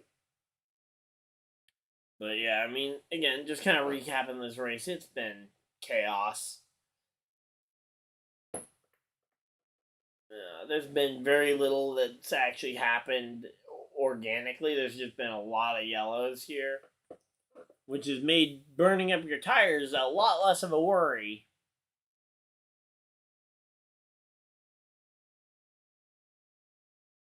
So here we go.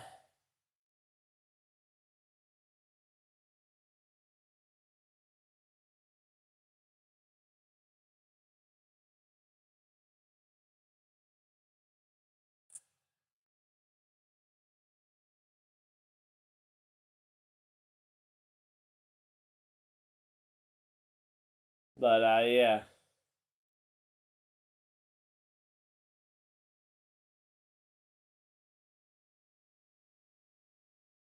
So, here we go. Getting ready for the restart. They're doubled up.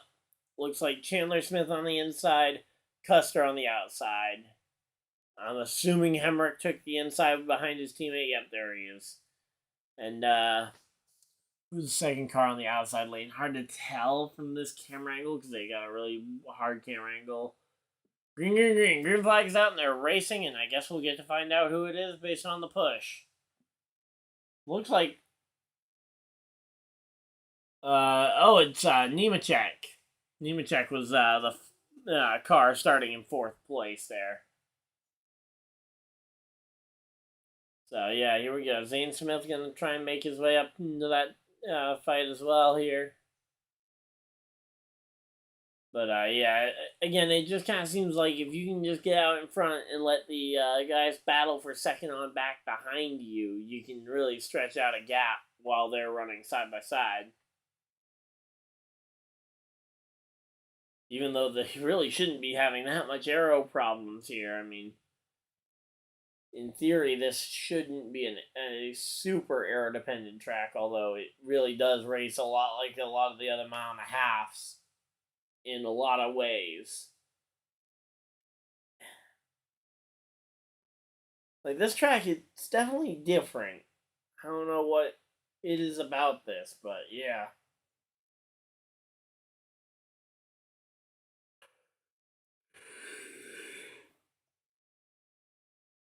Alright, here we go. But, yeah, so right now, though, just kind of everybody's trying to fall into line here. Custer falls in line behind Chandler Smith, but I guarantee he's not going to let him breathe with that lead. Certainly don't want to let anyone get a massive lead at this point, because it's pretty late into the race here to be giving up a lead.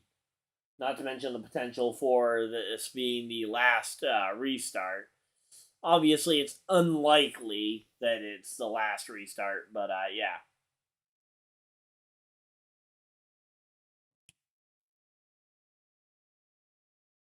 So here we go.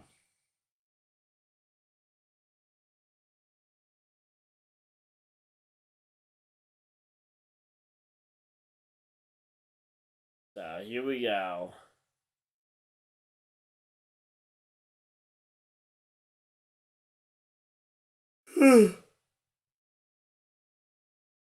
Say Allgaier trying to make the move here on Brett Moffitt. Again, you don't want to end up angering anybody by trying to move them, but you do have to make your way through the field.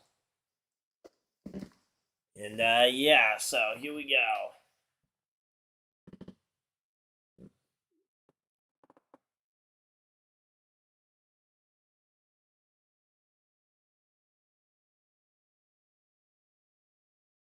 But yeah, here we go. Hopefully, I'm kind of hoping that we do find a few more Xfinity Series lifers, because the experience level in the Xfinity Series has just been so low that it feels like that leads to a lot of issues compared to like the trucks. You have and Parker Clearman's around. Parker Clearman goes around, and come on. Okay, hey, you know what? He saved it. It looks pretty good. All right, Napkin Racing is rooting for Austin Hill. I don't know if he even still in the race. Let's see. Okay, Austin Hill is up into the top 10. Okay, I completely missed the fact that Austin Hill's back up into that top 10. And I say he was involved in one of the first wrecks of the day. Granted, that was a lot of wrecks ago, as we have caution number 9 on the day. Even if you factor in that 2 of those were for the stage ends, that's 7 yellows for contact here so far in this race. But yeah, Austin Hill's done a pretty good job of fighting his way back here to the top 10.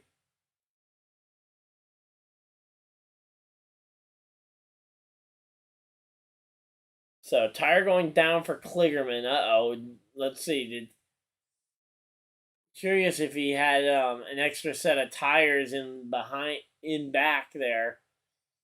Because if he did have an extra set, then that's not as bad. If he's putting on his last set of stickers, though, at this point in the stage, that is a long way to go on one set.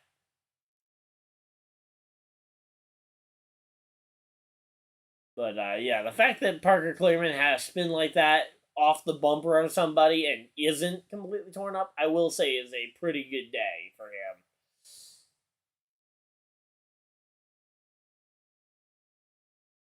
Oh, loose wheel maybe even, because, yeah, I agree. He is running way faster than he should be if he has a flat tire.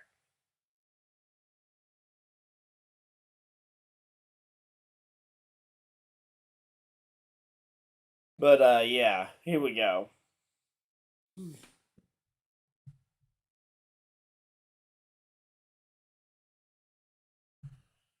So, getting ready for, obviously we got Cup tomorrow, which is going to be fun.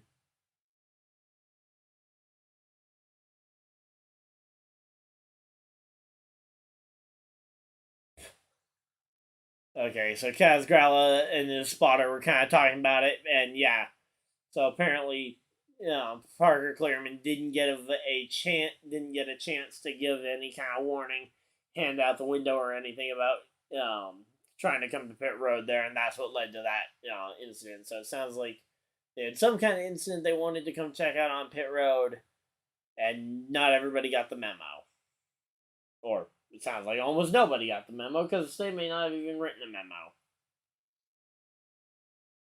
But yeah.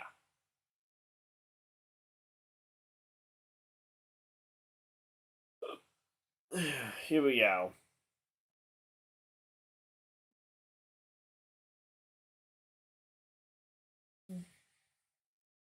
So, commercial break yet again. These commercials have been pretty long, but I kind of understand them for the most part because of how many yellows we've had. I mean, just kind of looking at the at kind of the line that the line graphic that they used at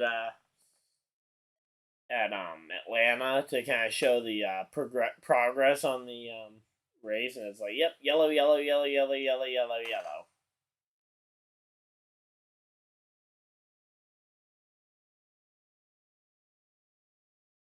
But yeah, Anthony Alfredo actually having a somewhat solid day. I mean, obviously, with all the wrecks, you would maybe expect him to be closer to that top 10 spot, but let's say holding strong just outside the top 15 in 16th place, so not a really bad day for him. Allmendinger in 10th place, he has the 10 car up into 5th place, sorry. So there's some pretty good storylines actually up here. Obviously, you have Austin Hill and Justin Allgaier both recovering to just inside the top 10.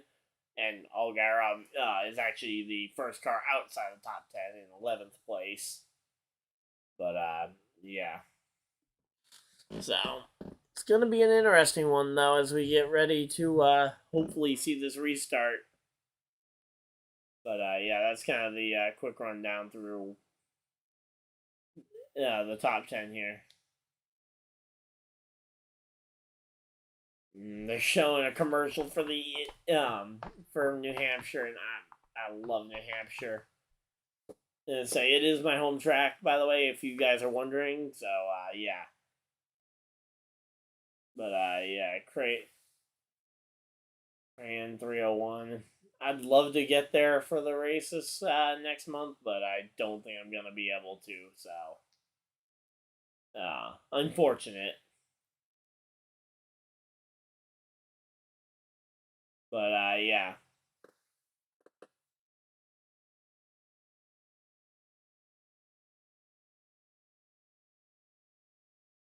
But yeah, so right now the TV booth is actually talking about the same points I was talking about earlier, where the NASCAR fan reward points. I think I'm at like 4,000 points. I'm pretty close to actually having a free set of tickets to one of the races later this year.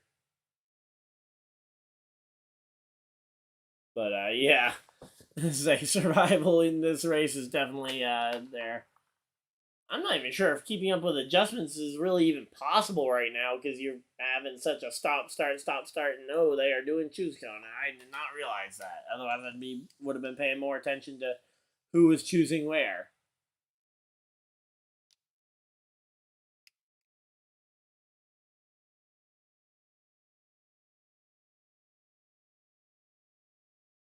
But yeah, here we go.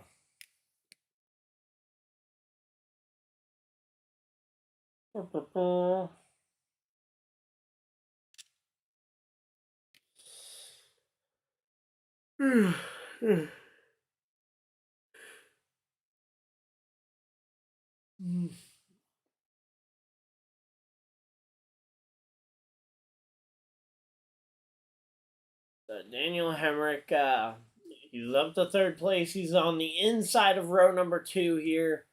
Nemechek takes outside row 2. But yeah, and then Custer on the outside of row 1 alongside Chandler Smith. Looks like pretty much everybody just kind of went inside, outside, inside, outside, inside, outside.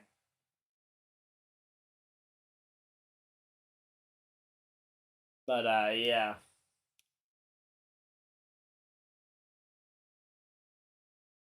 Yeah, I don't know if I want to. I don't know if I make the decision to make a green flag stop until we've hit at least. I don't even think I want to make a yellow flag pit stop under right now until we get a decent chunk into this second stage because I'm hoping that some pattern of consistency and a decent run will start to develop at some point. But yeah, right now though, all 3 colleague cars trying to make their way through inside the top 5. If they could run 1, 2, 3 here, that'd be amazing. But Hemrick looking for the race lead. Obviously, Hemrick, he's been very allergic to victory lane. And I think a lot of people have kind of documented the fact he has the 1 race win, which was also his championship race. Oh yeah, I should probably go ahead and put up the poll for who we think's gonna win this thing. 1 second. Poll.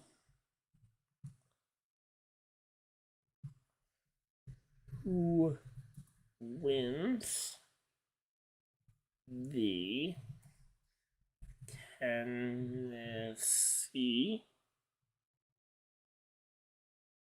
Lottery 250? Impressive. I actually managed to spell all that right. Spelling not my strong suit here. So, Chandler Smith.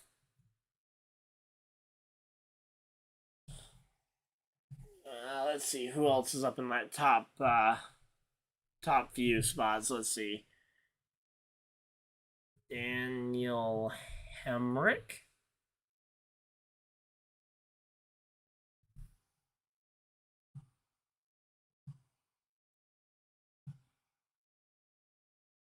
Let's see. John Hunter. Nemechek.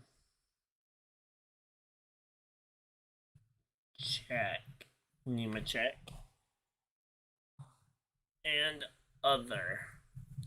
I have a feeling I probably spelled Nemechek wrong, but I was looking at the spelling, so hopefully I didn't. But yeah, there's the poll for you guys to go ahead and vote on who you guys think's gonna win this race at this point. Austin Hill up to 8th place. For quick update there for you, Napkin, if you're still hanging out in the chat. Zane Smith has dropped down quite a bit here early on in this run. He's down to 10th place now. But Josh Berry currently running 6th place here. So Josh Berry, again, I think if he could cap off this final season in Xfinity with a championship, that'd be amazing. And a very good vote of confidence for him going up into Cup. Even though I think he's obviously, I think, the most Cup ready right now of the Xfinity guys who haven't already been to Cup. But, yeah.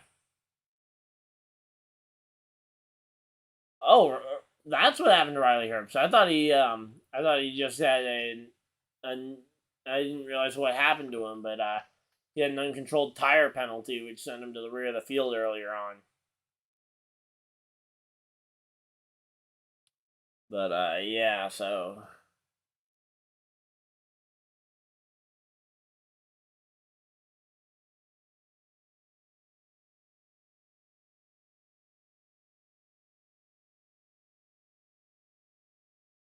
here we go. Creed and Austin Hill, they're gonna be and say they're fighting for position. Actually, I thought the two of them were gonna be going ahead and just racing their way up to the front, but yeah. So going NASCAR nonstop. Are we really in a position to be throwing a side-by-side commercial even at this point? I mean, I know it's fair game at this point that we have at least a commercial break under the green flag, but man. Here we go. So let's see what we got going on here.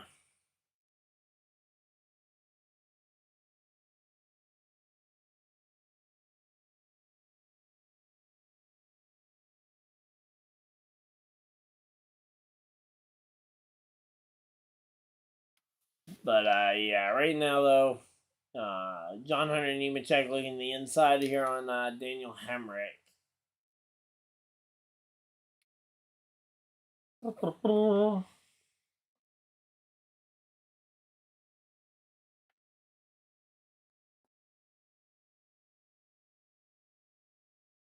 But yeah, right now though, this race is just kind of it definitely is dragging on just a little bit in terms of how long this race has been going. I mean, we are 2 hours in, and actually, in about a third of the way into this final stage, it's actually going faster than I thought. I thought we were still only like 20 laps in, but yeah, no, we're now 30 laps into a run.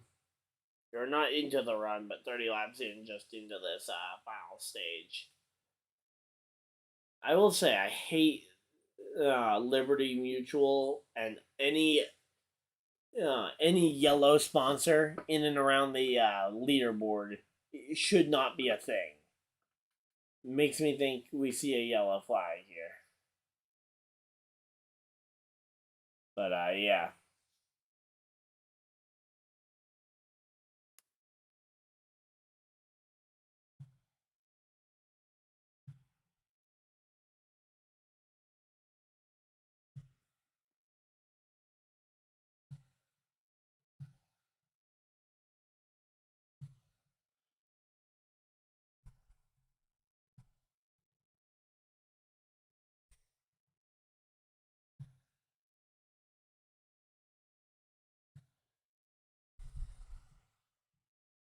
But yeah. Alright, so here we go. They're showing the USFL playoff game, I guess. Doing a promo for that. But yeah, right now we're getting back from the commercial break, which is nice. Daniel Hemrick versus John Hunter Nemechek here for the third spot. Or no, that's for fourth because Allmendinger got by both of them. So Allmendinger up into the third spot here. So could Allmendinger potentially be a contender here for this race win? Would love to see Allmendinger maybe get 2 of the 3 race wins this weekend. Be pretty hard for him to get he can't get the triple because he didn't win last night. But yeah. Here we go. John Hunter Nemechek now has Josh Berry right on his rear bumper here for 5th. I don't know what's going on with Nemechek is just losing spot after spot after spot.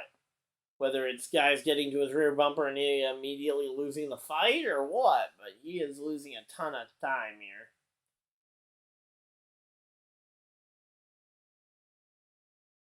But yeah, right now Austin Hill trying to clear himself in front of John Hunter Nemechek for 6th place.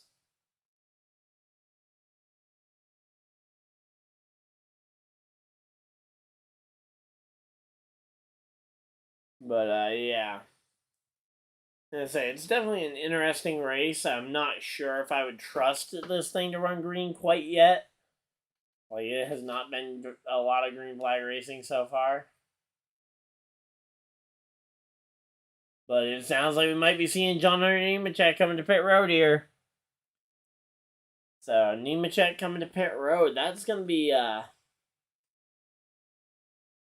I'm curious to see what ends up happening here. But, yeah. There we go. John Hunter Nemechek slowing down, coming to pit road.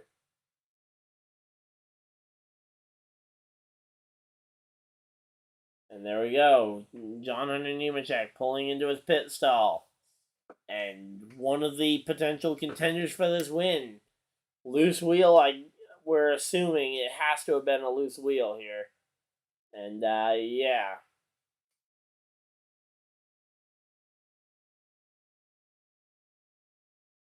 Here we go.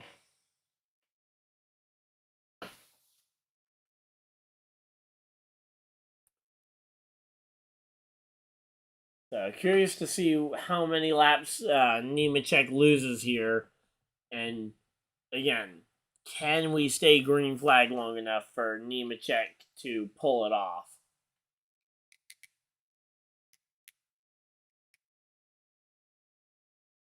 So yeah, right now it's showing him one lap behind the race. So maybe we have nothing to worry about here. But yeah.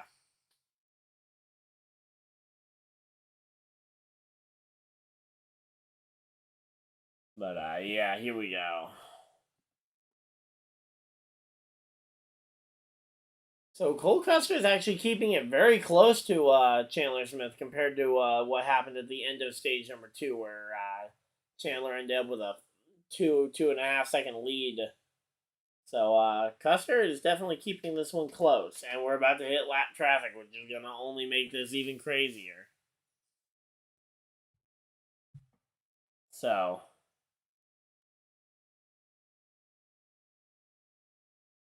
here we go. I don't know what you do if you haven't explored the racetrack up until now. When you get to lap traffic, and if they're running your line and they choose not to move out your way, you might be sitting duck there.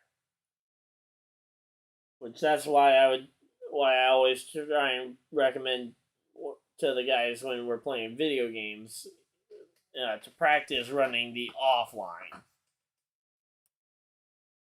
Especially in a position where I think we might see lap traffic, or even just in general traffic. I mean, being able to run a competitive lap at in the off lane is important.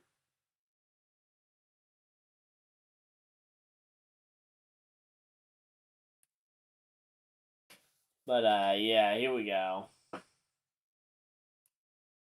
And I say Chandler Smith, though, he is looking very on edge. I don't know how he's going to be able to keep holding on to this if he keeps trying this stuff.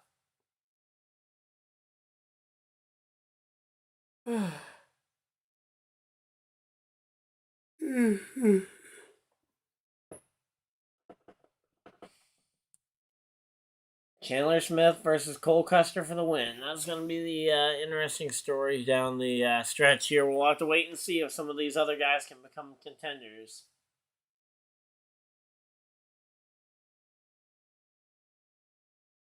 But yeah, Cole Custer, though, in theory, should be the dominator of this series, considering he's been to Cup recently. Now, granted, he wasn't very good in Cup when he was there, but I think that was more the equipment than the actual lack of talent on his part. But here we go, side by side, race lead. Cole Custer has nose out in front right now.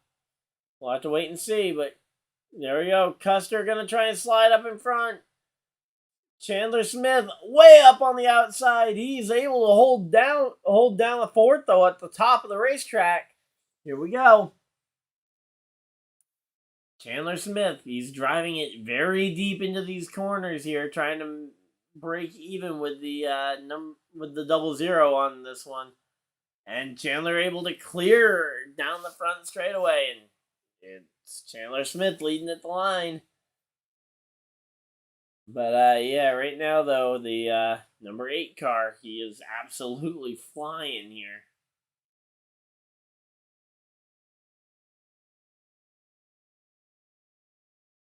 But yeah, here we go.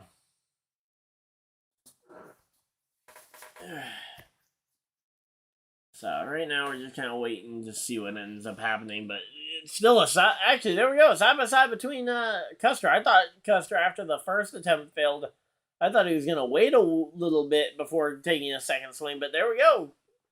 Cole Custer to the inside again on Chandler Smith. Wasn't really able to pull it off, but yeah.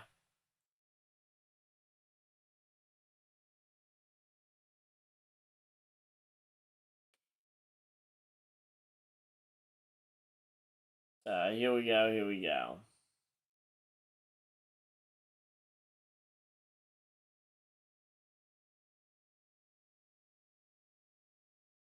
So here we go. Another commercial break here under the thing, but we're approaching halfway here in this stage. So impressive that we've haven't had a yellow for a while.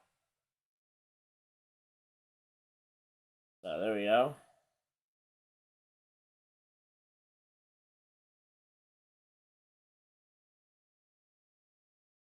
Yeah, right now though, it's definitely a I'd say this race feels long, although it really isn't compared to what we're gonna see tomorrow.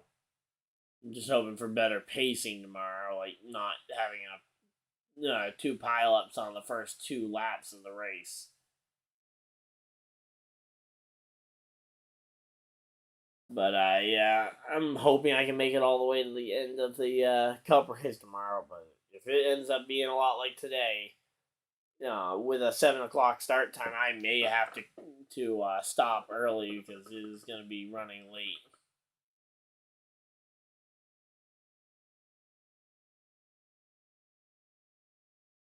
Because yeah, I mean, even if you just average in the speed of say an hour per 100 miles of racing, that would mean that the Cup race is going to be about 400 miles,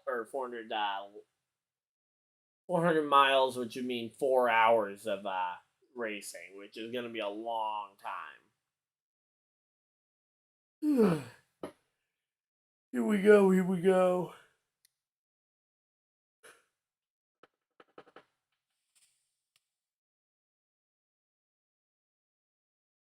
Let's see. Oh, that's AJ Allmendinger making a pass on Cole Custer here. What? Allmendinger just made a pass on Cole Custer here, and now Allmendinger is going to be the one running down his teammate for the top spot. I mean, again, I'm expecting that we'll see. Yeah, I think you're going to pretty easily see.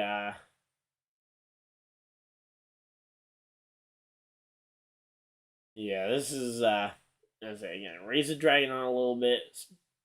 But Allmendinger up in the second place, going to try and chase down his teammate here. We'll have to wait and see what he can do.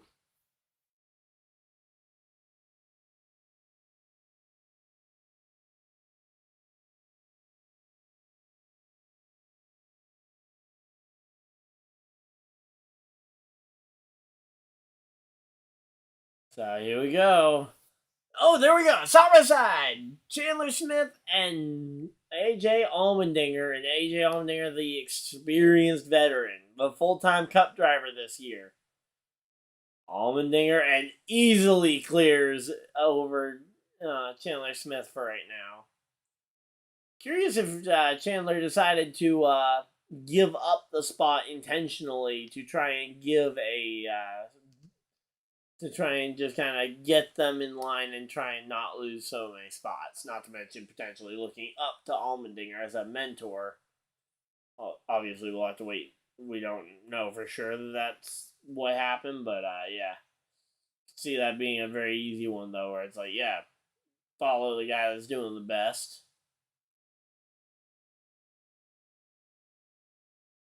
But yeah, here we go.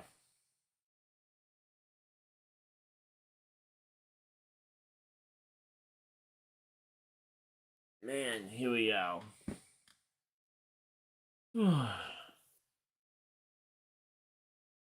Definitely gonna need a nap after this one, though. It's only actually, it's almost 6 o'clock here, so, yeah, it is starting to get a little long. But, yeah.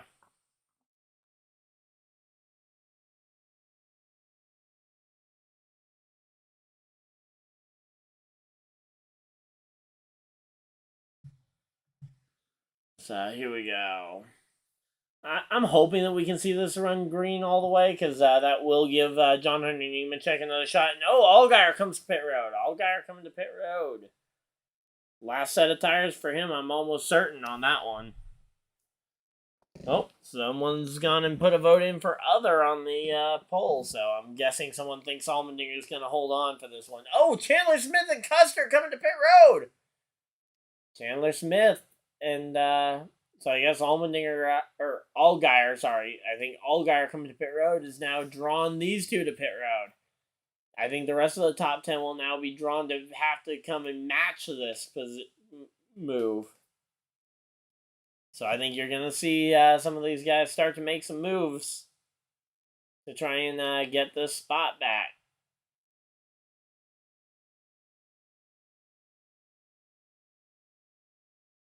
But yeah, there we go. Allmendinger coming down pit road. I'm curious to see where he blends to, but yeah.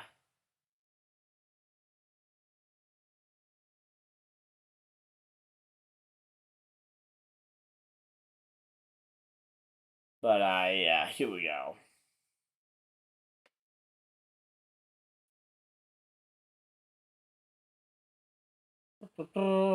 So yeah, I've gone through my plan for content for the next week, but yeah, a lot of NASCAR Heat 5 content. Probably gonna put out some polls on both my YouTube community page as well as my Twitter and Facebook. So again, follow me over on those. Ryan Dyer on YouTube over on Facebook, and then Ryan Dyer 99 on Twitter. But yeah, I'll be putting out some polls and some other questions and stuff for as we get ready to kind of as I try and delve back into the regular video content as well as the live streams. I was gonna try and give shorts a try. I don't know what I'm gonna end up doing, but yeah.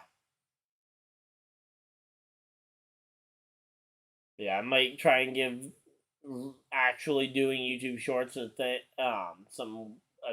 but yeah.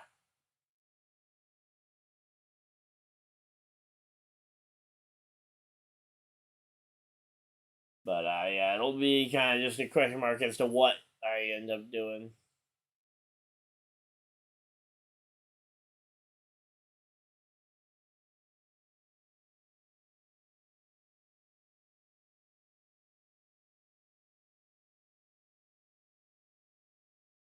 But yeah.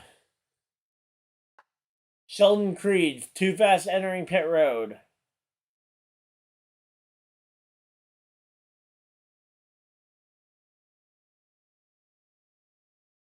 So right now, all the guys up in this top 10 are kind of hoping for a yellow here before we get this thing.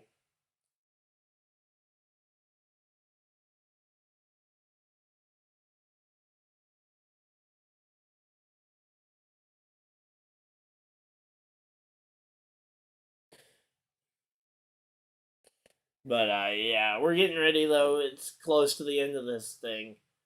There's 8 cars that have stayed out thus far. You have make that 7 cars that have stayed out to this point. You've got Mayer, Retzloff, Kligerman, Graf, Weatherman, and Brandon Jones and Jeb Burton that are trying this strategy.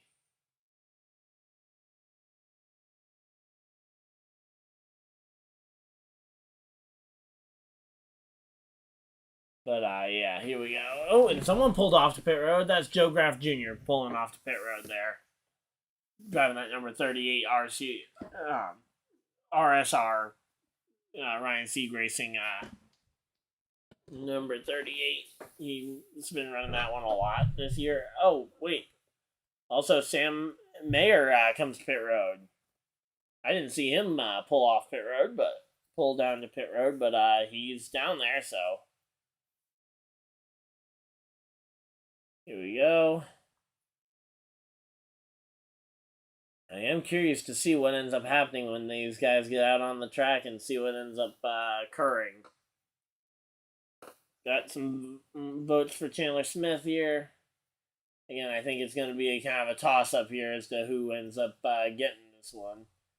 Chandler looked better on the short run. On the long run, though, Allmendinger was able to chase him down and pass him. But on pit road, Allmendinger lost those 2 spots to Custer and Smith. So, yeah, it's kind of a back-and-forth game here for a little while. Just kind of a question as to what is this end of the race going to end up looking like here.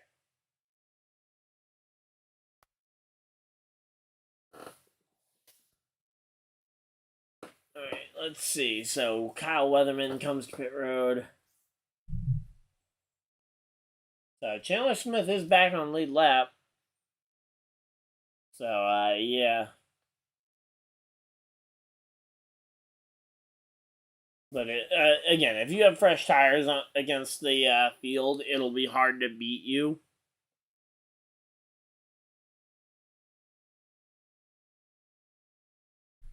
But, yeah, I think these 3, Chandler, Cole, and Allmendinger, I think, are all going to run just head-to-head here.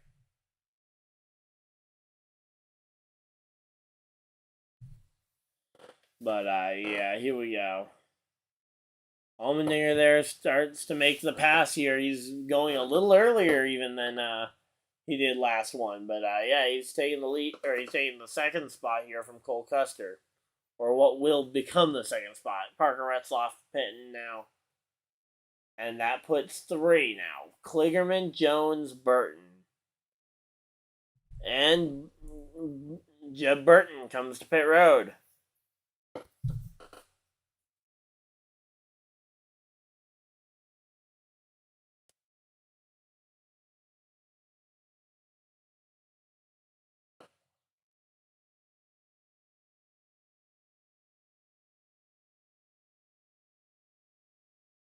But, yeah, so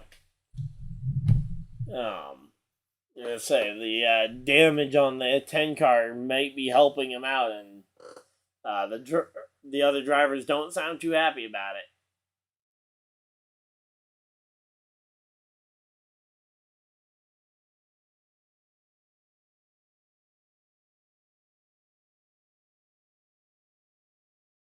Oh, whoa!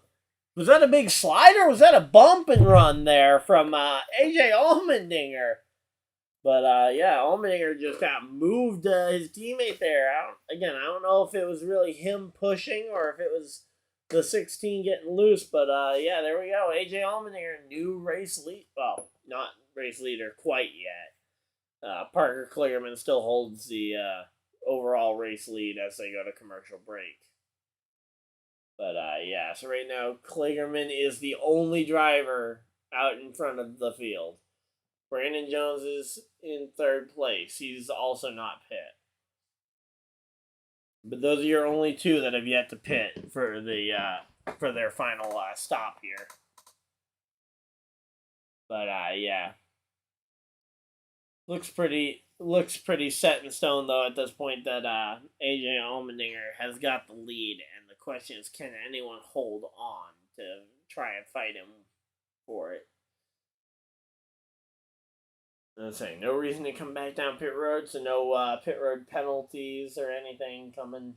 So, there we go. Nice and easy. But, yeah. So, Allmendinger. Oh, Chandler Smith lost a spot to Cole Custer, too. Wow. That's pretty early to be falling all the way back to 3rd.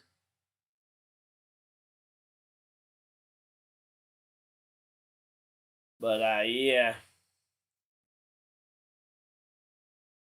I am curious to see what ends up happening here, but yeah. Without a late yellow here, I think this race is pretty well in Allmendinger's hands. We'll have to wait and see if anyone can kind of fight him back for the spot, but yeah, it looks like about 2-second gap between Allmendinger and Custer. But yeah.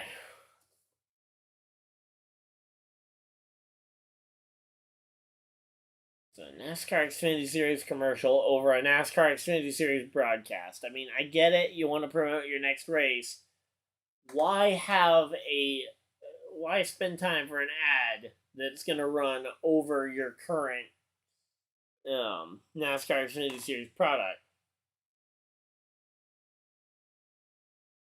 I mean, that would be like the equivalent of taking a break from your Pepsi drinking competition to talk about the new flavor of Mountain Dew or something. I mean, yeah, not a very great analogy, but there really is not very many great analogies for that. So, yeah, here we go. And they've got more commercials that they got to run through or plug. So yeah, 25 laps to go. Wow, again, it feels like it's coming to an end a lot quicker than I thought it would. So here we go. Yeah, definitely having to make another pit stop with Parker Kligerman. And I say, if he could catch a lucky yellow here, he might end up with a shot at this one.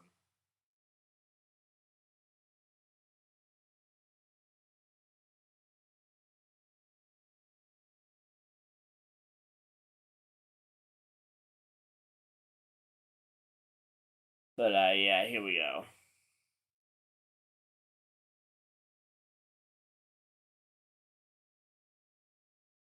So yeah, right now though, Parker Kligerman, he is he's coasting around here at the front of the field, and Brandon Jones comes down onto pit road. I thought he was thought he had an issue going on, but no, he was just he hadn't come to pit road yet. So Brandon Jones coming to pit road. And yeah, we're gonna have to wait and see what ends up happening, but Kligerman right now I think is fighting a losing battle here. And then the question is, can Custer run down those 2 seconds he's lost to Allmendinger already? Or are we going to see a yellow potentially shake things all the way up?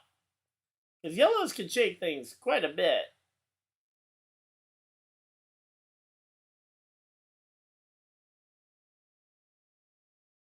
But yeah, here we go.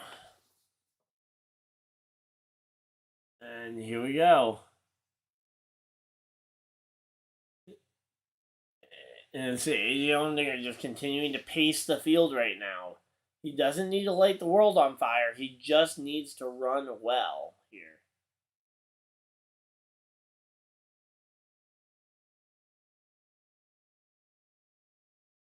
But yeah, here we go. I mean, wow.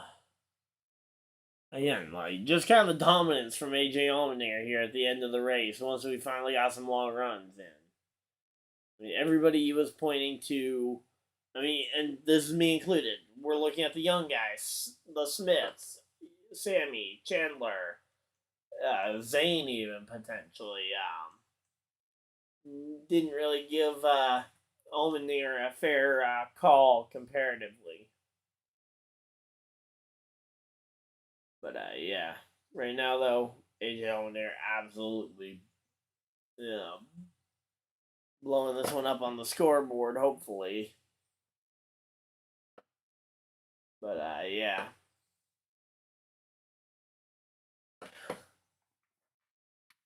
Just curious to see if we end up getting another yellow. What ends up happening?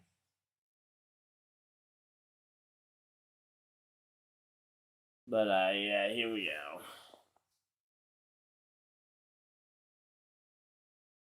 So not much going on in terms of the race. We're just kind of waiting to see what Kligerman ends up doing, and then we're going to be able to see the official gap between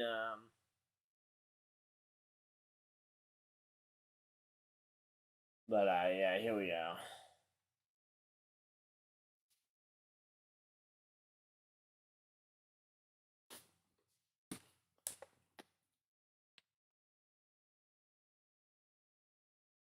I say Riley Herbst. Considering he's got a brand new crew chief on there, especially he's running very well.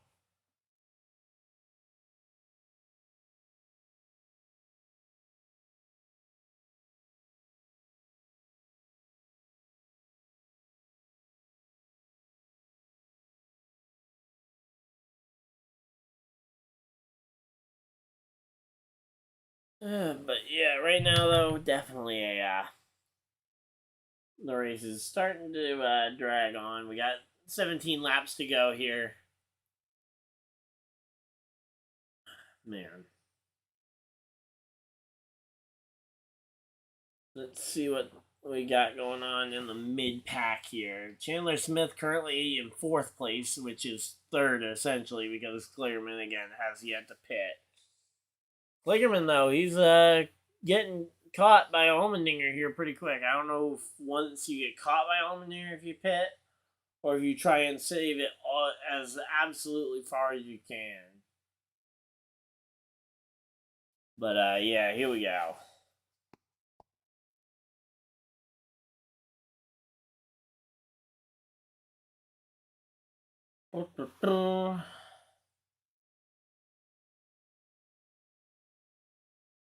I mean, yeah, John Hunter Nemechek is looking like he may be the guy in the biggest hole potentially to try and make it to the end. Because Ryan Ellis, Jeb Burton both can't make it on fuel. And obviously we know Kligerman can't.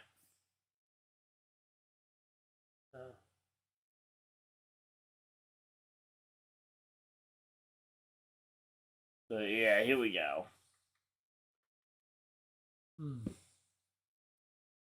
Let's say, I'm curious to see what kind of fight Kligerman tries to put up here when the 10 car eventually catches him, but it's not going to be an easy one, that's for sure. Hopefully.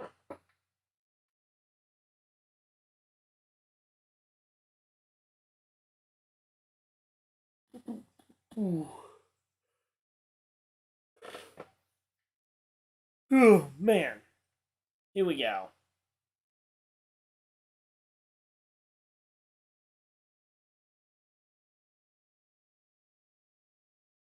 Let's see. There we go. Allmendinger looking to the inside here on Parker Kligerman. So here we go. Allmendinger versus Kligerman here.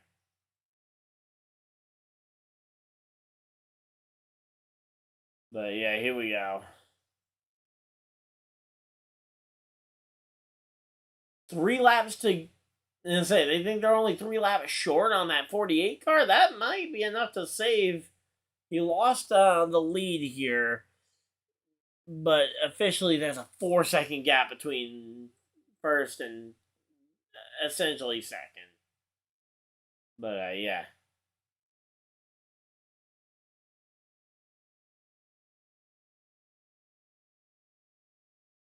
But yeah, here we go.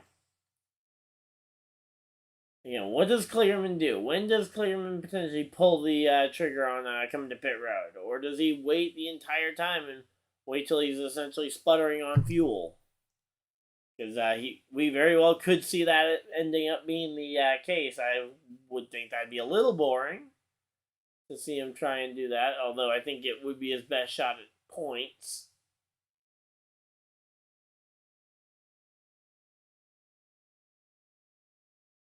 But yeah, here we go. I am really curious to see what ends up happening here, but we are just kind of... We got 10 laps to go here, but it kind of feels like the race is already over. Because, yeah, Allmendinger has no competition behind him here.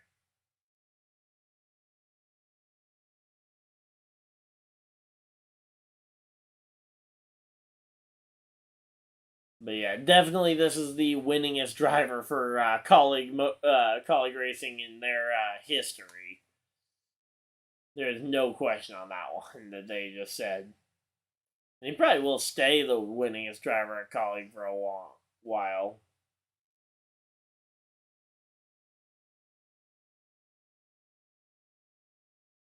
But yeah, here we go. Man, 9 laps to go here, and again, it's just a long slog here. AJ Allmendinger, though, having the lead. He's in traffic, though, so maybe he gets caught by Custer. But Custer is the next car in line, and it's 4.5. Oh, there we go. Custer gained about a second there in lap traffic. Okay. Maybe that's what we need. We just need a lot of lap traffic in Allmendinger's way, and we need Custer to not get caught up by it.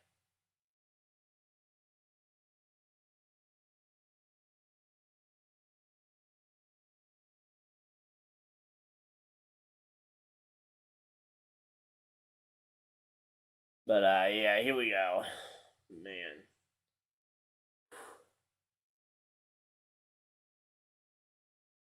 Seven laps to go, and I mean, again, unless we have a yellow, I don't see this race being a barn burner, thrilling finish. I mean, this is just classic domination. Like, last night was a textbook solid race. As I said in the video, like, it was the definition of a solid race. Nothing too remarkable, nothing too terrible, and a fun finish at the end. Now today, you've had, once we finally got green flag runs, the long run is absolutely dominating. Oh, we got a yellow! We got a yellow! Chad Chastain goes through the grass and this just got interesting. Kligerman got a pit here. Let's see. Kligerman. But yeah, that yellow woke me up pretty easily there. But yeah, this is gonna hopefully energize this finish quite a bit. But yeah.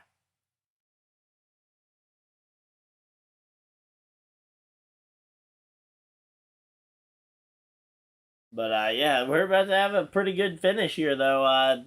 That yellow, though, for Chad Chastain. I don't know if someone told him to bring this one out, but man, this is gonna save this race in terms of the excitement around the end of how the race finishes here. But yeah, here we go.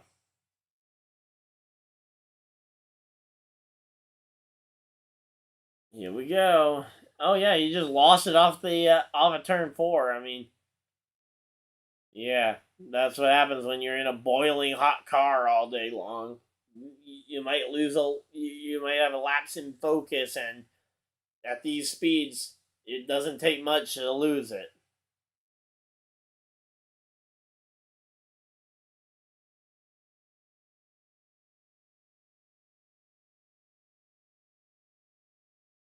So here we go. It's gonna be 4 laps to go here. I think this is gonna be overtime here, honestly, guys. So overtime finish here. Custer, Chandler Smith. We're gonna have to wait and see who all pits here. I see Custer's team getting suited up. So, but yeah, right now we're just kind of waiting to see what's gonna end up happening here. But it's building. The anticipation is building here.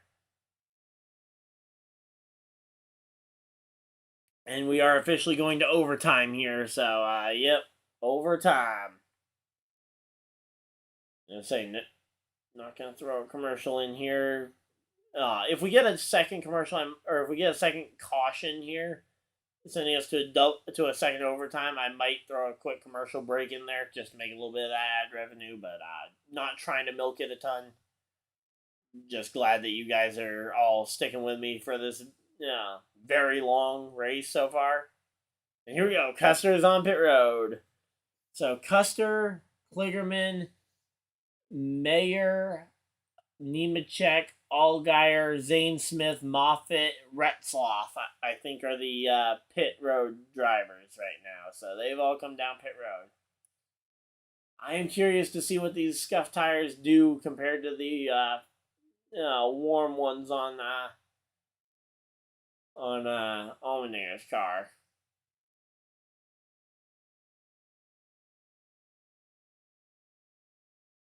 But yeah, here we go. So pulling off pit road, I don't really think they mattered or they cared too much about what position they were in when they rolled off pit road here. Let's see. We're gonna have to wait and see when they roll off pit road, but it's showing Kligerman just outside that top 10. So if Kligerman can hold on here, we might have a very good finish. Oh, we got some movement here in the poll. We got some people thinking Chandler's gonna pull this one off here.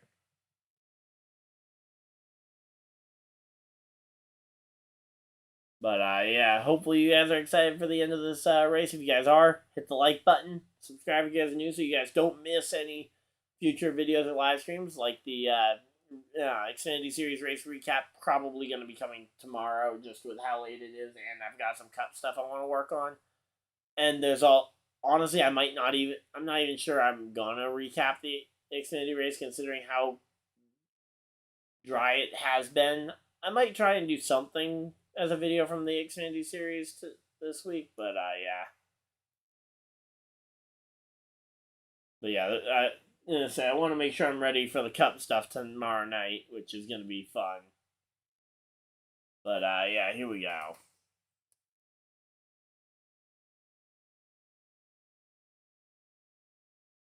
So let's see. Cole Custer is 7th with Kligerman in 8th place. This is going to be so only 6 cars stayed out.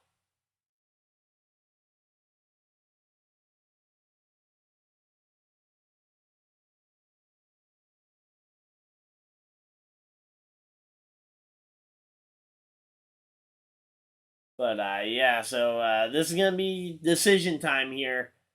I don't know if they're doing the choose this time by or not, but yeah. So Cole Custer, 7th car in line, Kligerman 8th car in line. It's going to be a fun one to watch, see who ends up doing this. What does the leader do here? If I'm the leader, I take outside lane, I think. I mean, unless my previous restarts have told me that, hey, I'm better on the bottom here. Cole Custer went to the bottom. Okay. Kligerman to the outside.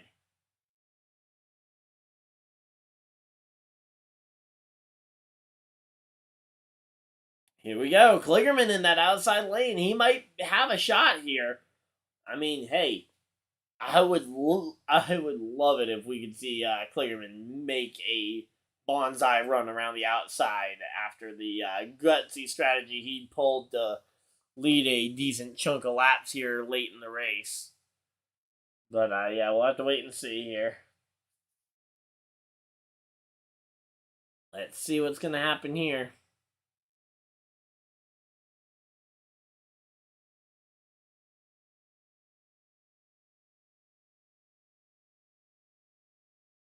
Here we go.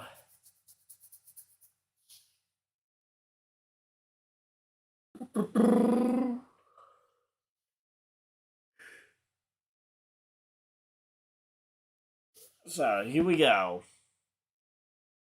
Green. All right, pace car diving for cover here. We're getting ready to see the green flag coming back out. And here we go. Restart zone.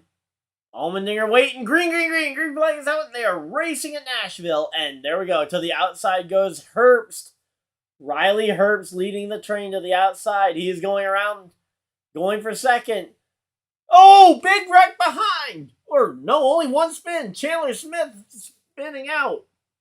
Chandler Smith spins and we got a yellow flag and Riley Herbst is up to second place.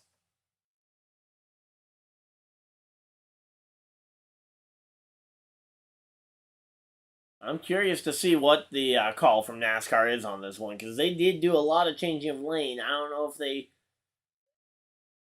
We'll have to wait and see on the official call if they end up deciding to penalize some of these cars for popping out of line before start finish. Especially where Herbst gained all those spots. But yeah, we'll have to wait and see.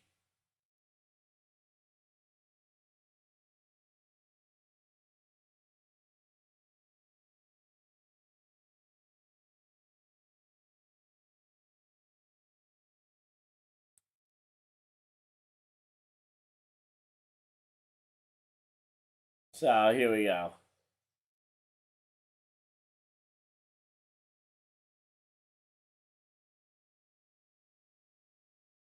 I don't know. I hope NASCAR doesn't step in here. I could definitely see NASCAR stepping in here, though.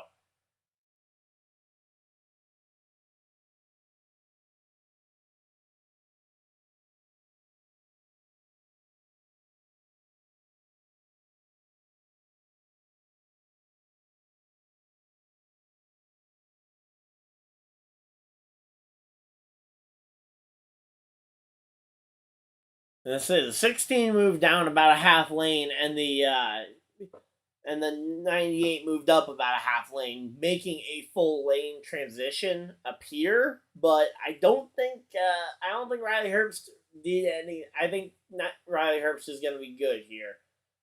Wait, Zane Smith is up to third.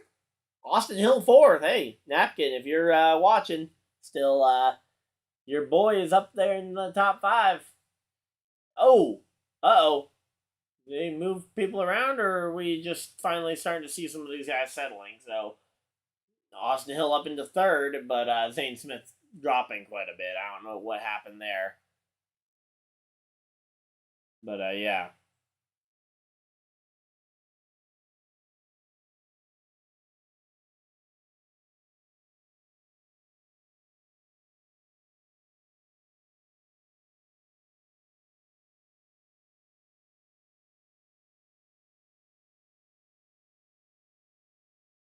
But, yeah, we'll have to wait and see what ends up happening here. This is going to be an interesting one, because if they call it here, what do they call it the rest of the night? I would go no call here. And say if I'm NASCAR, I don't want to be making a wrong call here, because I think NASCAR already ends up under scrutiny for way too many calls that they try and make. And then, yeah, I think you need to leave this one the way it is. Maybe it could have tried something else, but yeah.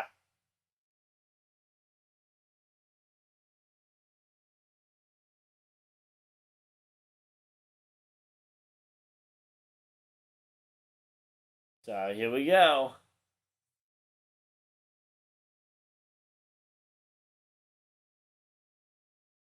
So we will have to wait and see, and maybe I'll do a rule analysis on the history of this rule or something, but over next week. But yeah, we'll have to wait and see, and it'll heavily depend on what they call here. If they go no call, I don't think I need to make a video talking about it, because I think they make the right call. Precedent they would set, though, by making the call to move Riley Herbst to the back would be very significant, because then you've got a very big concern of what happens if the second place car just decides to slow up the entire line. Or you can just kind of barely maintain, kind of throttle up a little slower, trying to help, especially teammates on the front row, potentially. Okay, NASCAR says restart's good. We've got ourselves a race. Riley Herbst to second place. And alright, and let's see, are we going to see the lights go off on the pace car? Did not see it, but man, Riley Herbst with a great time to move. And again, I think that NASCAR made this call right. I think the no call is absolutely the right call. you could have made a case for the other way, but it certainly was not as solid a case, and you end up setting a very tough precedent where you're expected to make calls more frequently going forward. So Kligerman up to 6th place here. He could have a shot at this one. He's got fresher tires, or at least he's got, in theory, he's the first one on colder tires, I guess, specifically. Maybe not fresher. But after the first restart, I don't really think there's much of a difference between the tires, because I think they've all superheated their tires now. But yeah, we'll have to wait and see.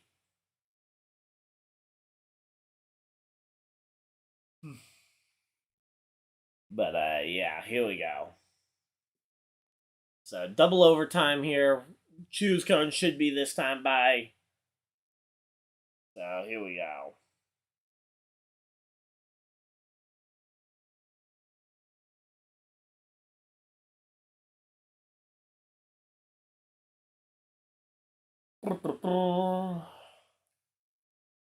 Here we go, here we go, here we go. Emmerich going to the top lane here.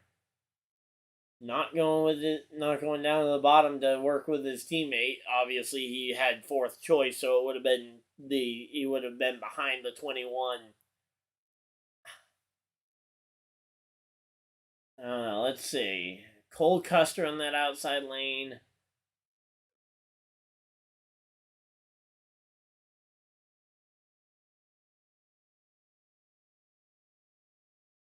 So, Kligerman on the bottom here, gonna try and make a move. But, yeah, it's gonna be a tough call here as to what happens. But, yeah, here we go. So, Custer is the highest starting of the tires, because he actually took the outside lane, 3rd car outside lane here. He might be able to make something happen from there.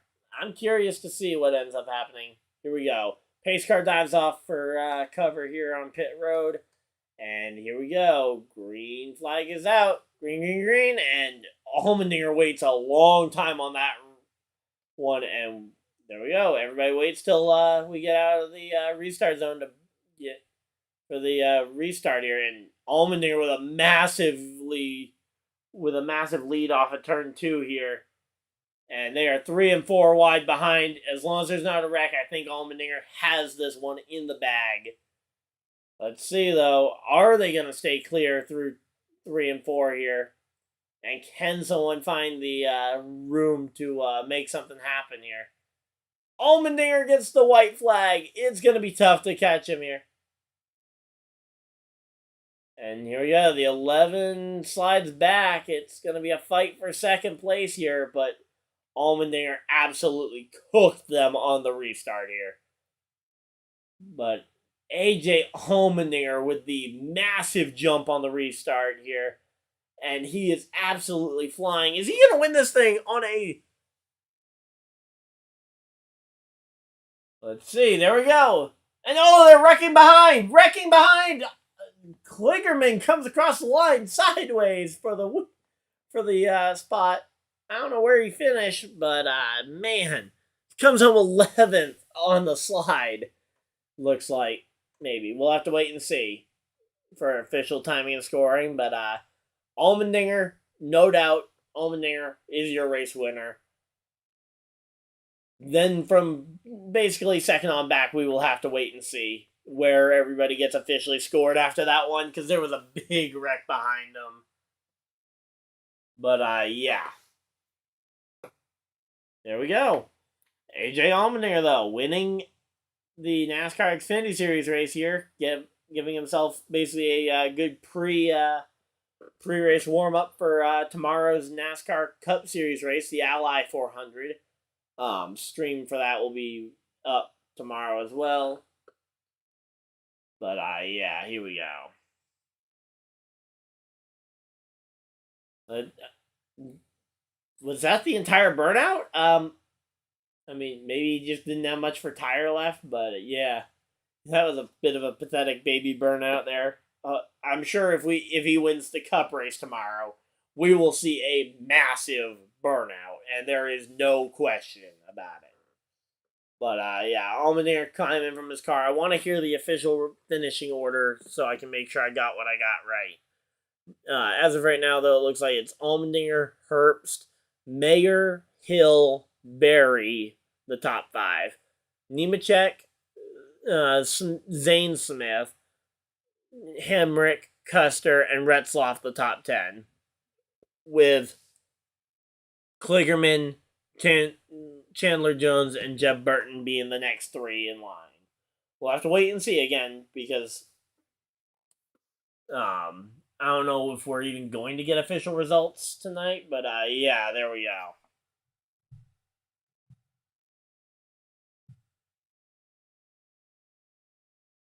But yeah, so man, that was a great race.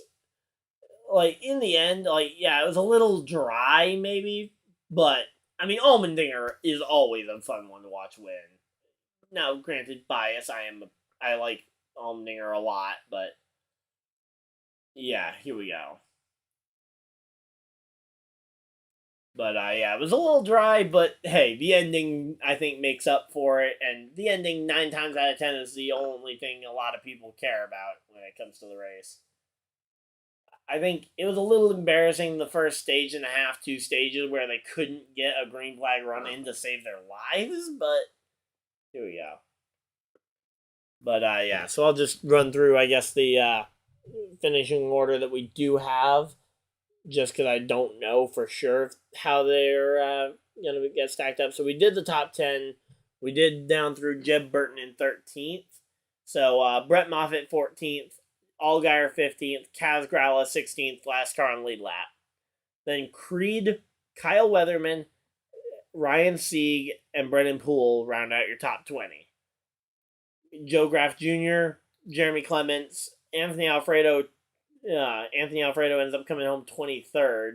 Brandon Jones 24th, 25th for Kyle Sieg. Rounding out the top 25, and your car's only 1 lap down. Everybody else down multiple laps. Blaine Perkins, Jeffrey Earnhardt, Ryan Ellis, Chad Chastain. Chad Chastain obviously being the guy who brought out that last yellow, or the second to last yellow there, that sent this thing to overtime.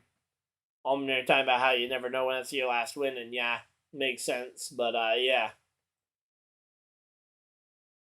And so then you've got David Starr 30th, Joey Gase 31st, Mason Massey 32nd, 33rd, Josh William Parks it in 33rd, Sammy Smith, and Connor Mosack round out your top 35, and then Carson Hocevar, Ty Gibbs, and Stephen Parsons, the first 3 that were out of the race. So, yeah, not really the best of days for a lot of those guys further down the field, but a really good day for AJ Allmendinger, able to capitalize with a massive one. And let's see what happened on this restart. So I'm watching the replay here. Oh, Justin Allgaier just kind of drifted up the track into somebody and just kind of let it. Okay, so let's see. Here we go. Better angle. So yeah, he just drifts up the track into Retzloff. And then Retzloff kind of pushes back to try and get a little something, and it just collects a lot of chaos behind.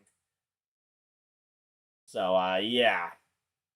Yeah, definitely looks like it was definitely Allmendinger, or not Allmendinger, sorry, Allgaier's fault here, but, yeah. Yeah. Sheldon Creed. Wait, where did Sheldon Creed come in? I don't even remember listing him. Where did Sheldon Creed finish? Was he a lap down? Oh yeah, Sheldon Creed was the first car 1 lap down. So yeah, he was the car that everybody was kind of spinning past. But yeah. So Allmendinger is your race winner. The rest of the results are unofficial, but I went through and ran through them. So hopefully you guys enjoyed. If you guys did, leave a like on the stream. Subscribe if you guys are new so you guys don't miss a future video or live stream. But until next time, this has been Ryan Dyer on YouTube, and I will see you guys next video, live stream, or whatever you guys have to do with the rest of your day. Have a great day, everybody, and goodbye! Man, those thighs are hard.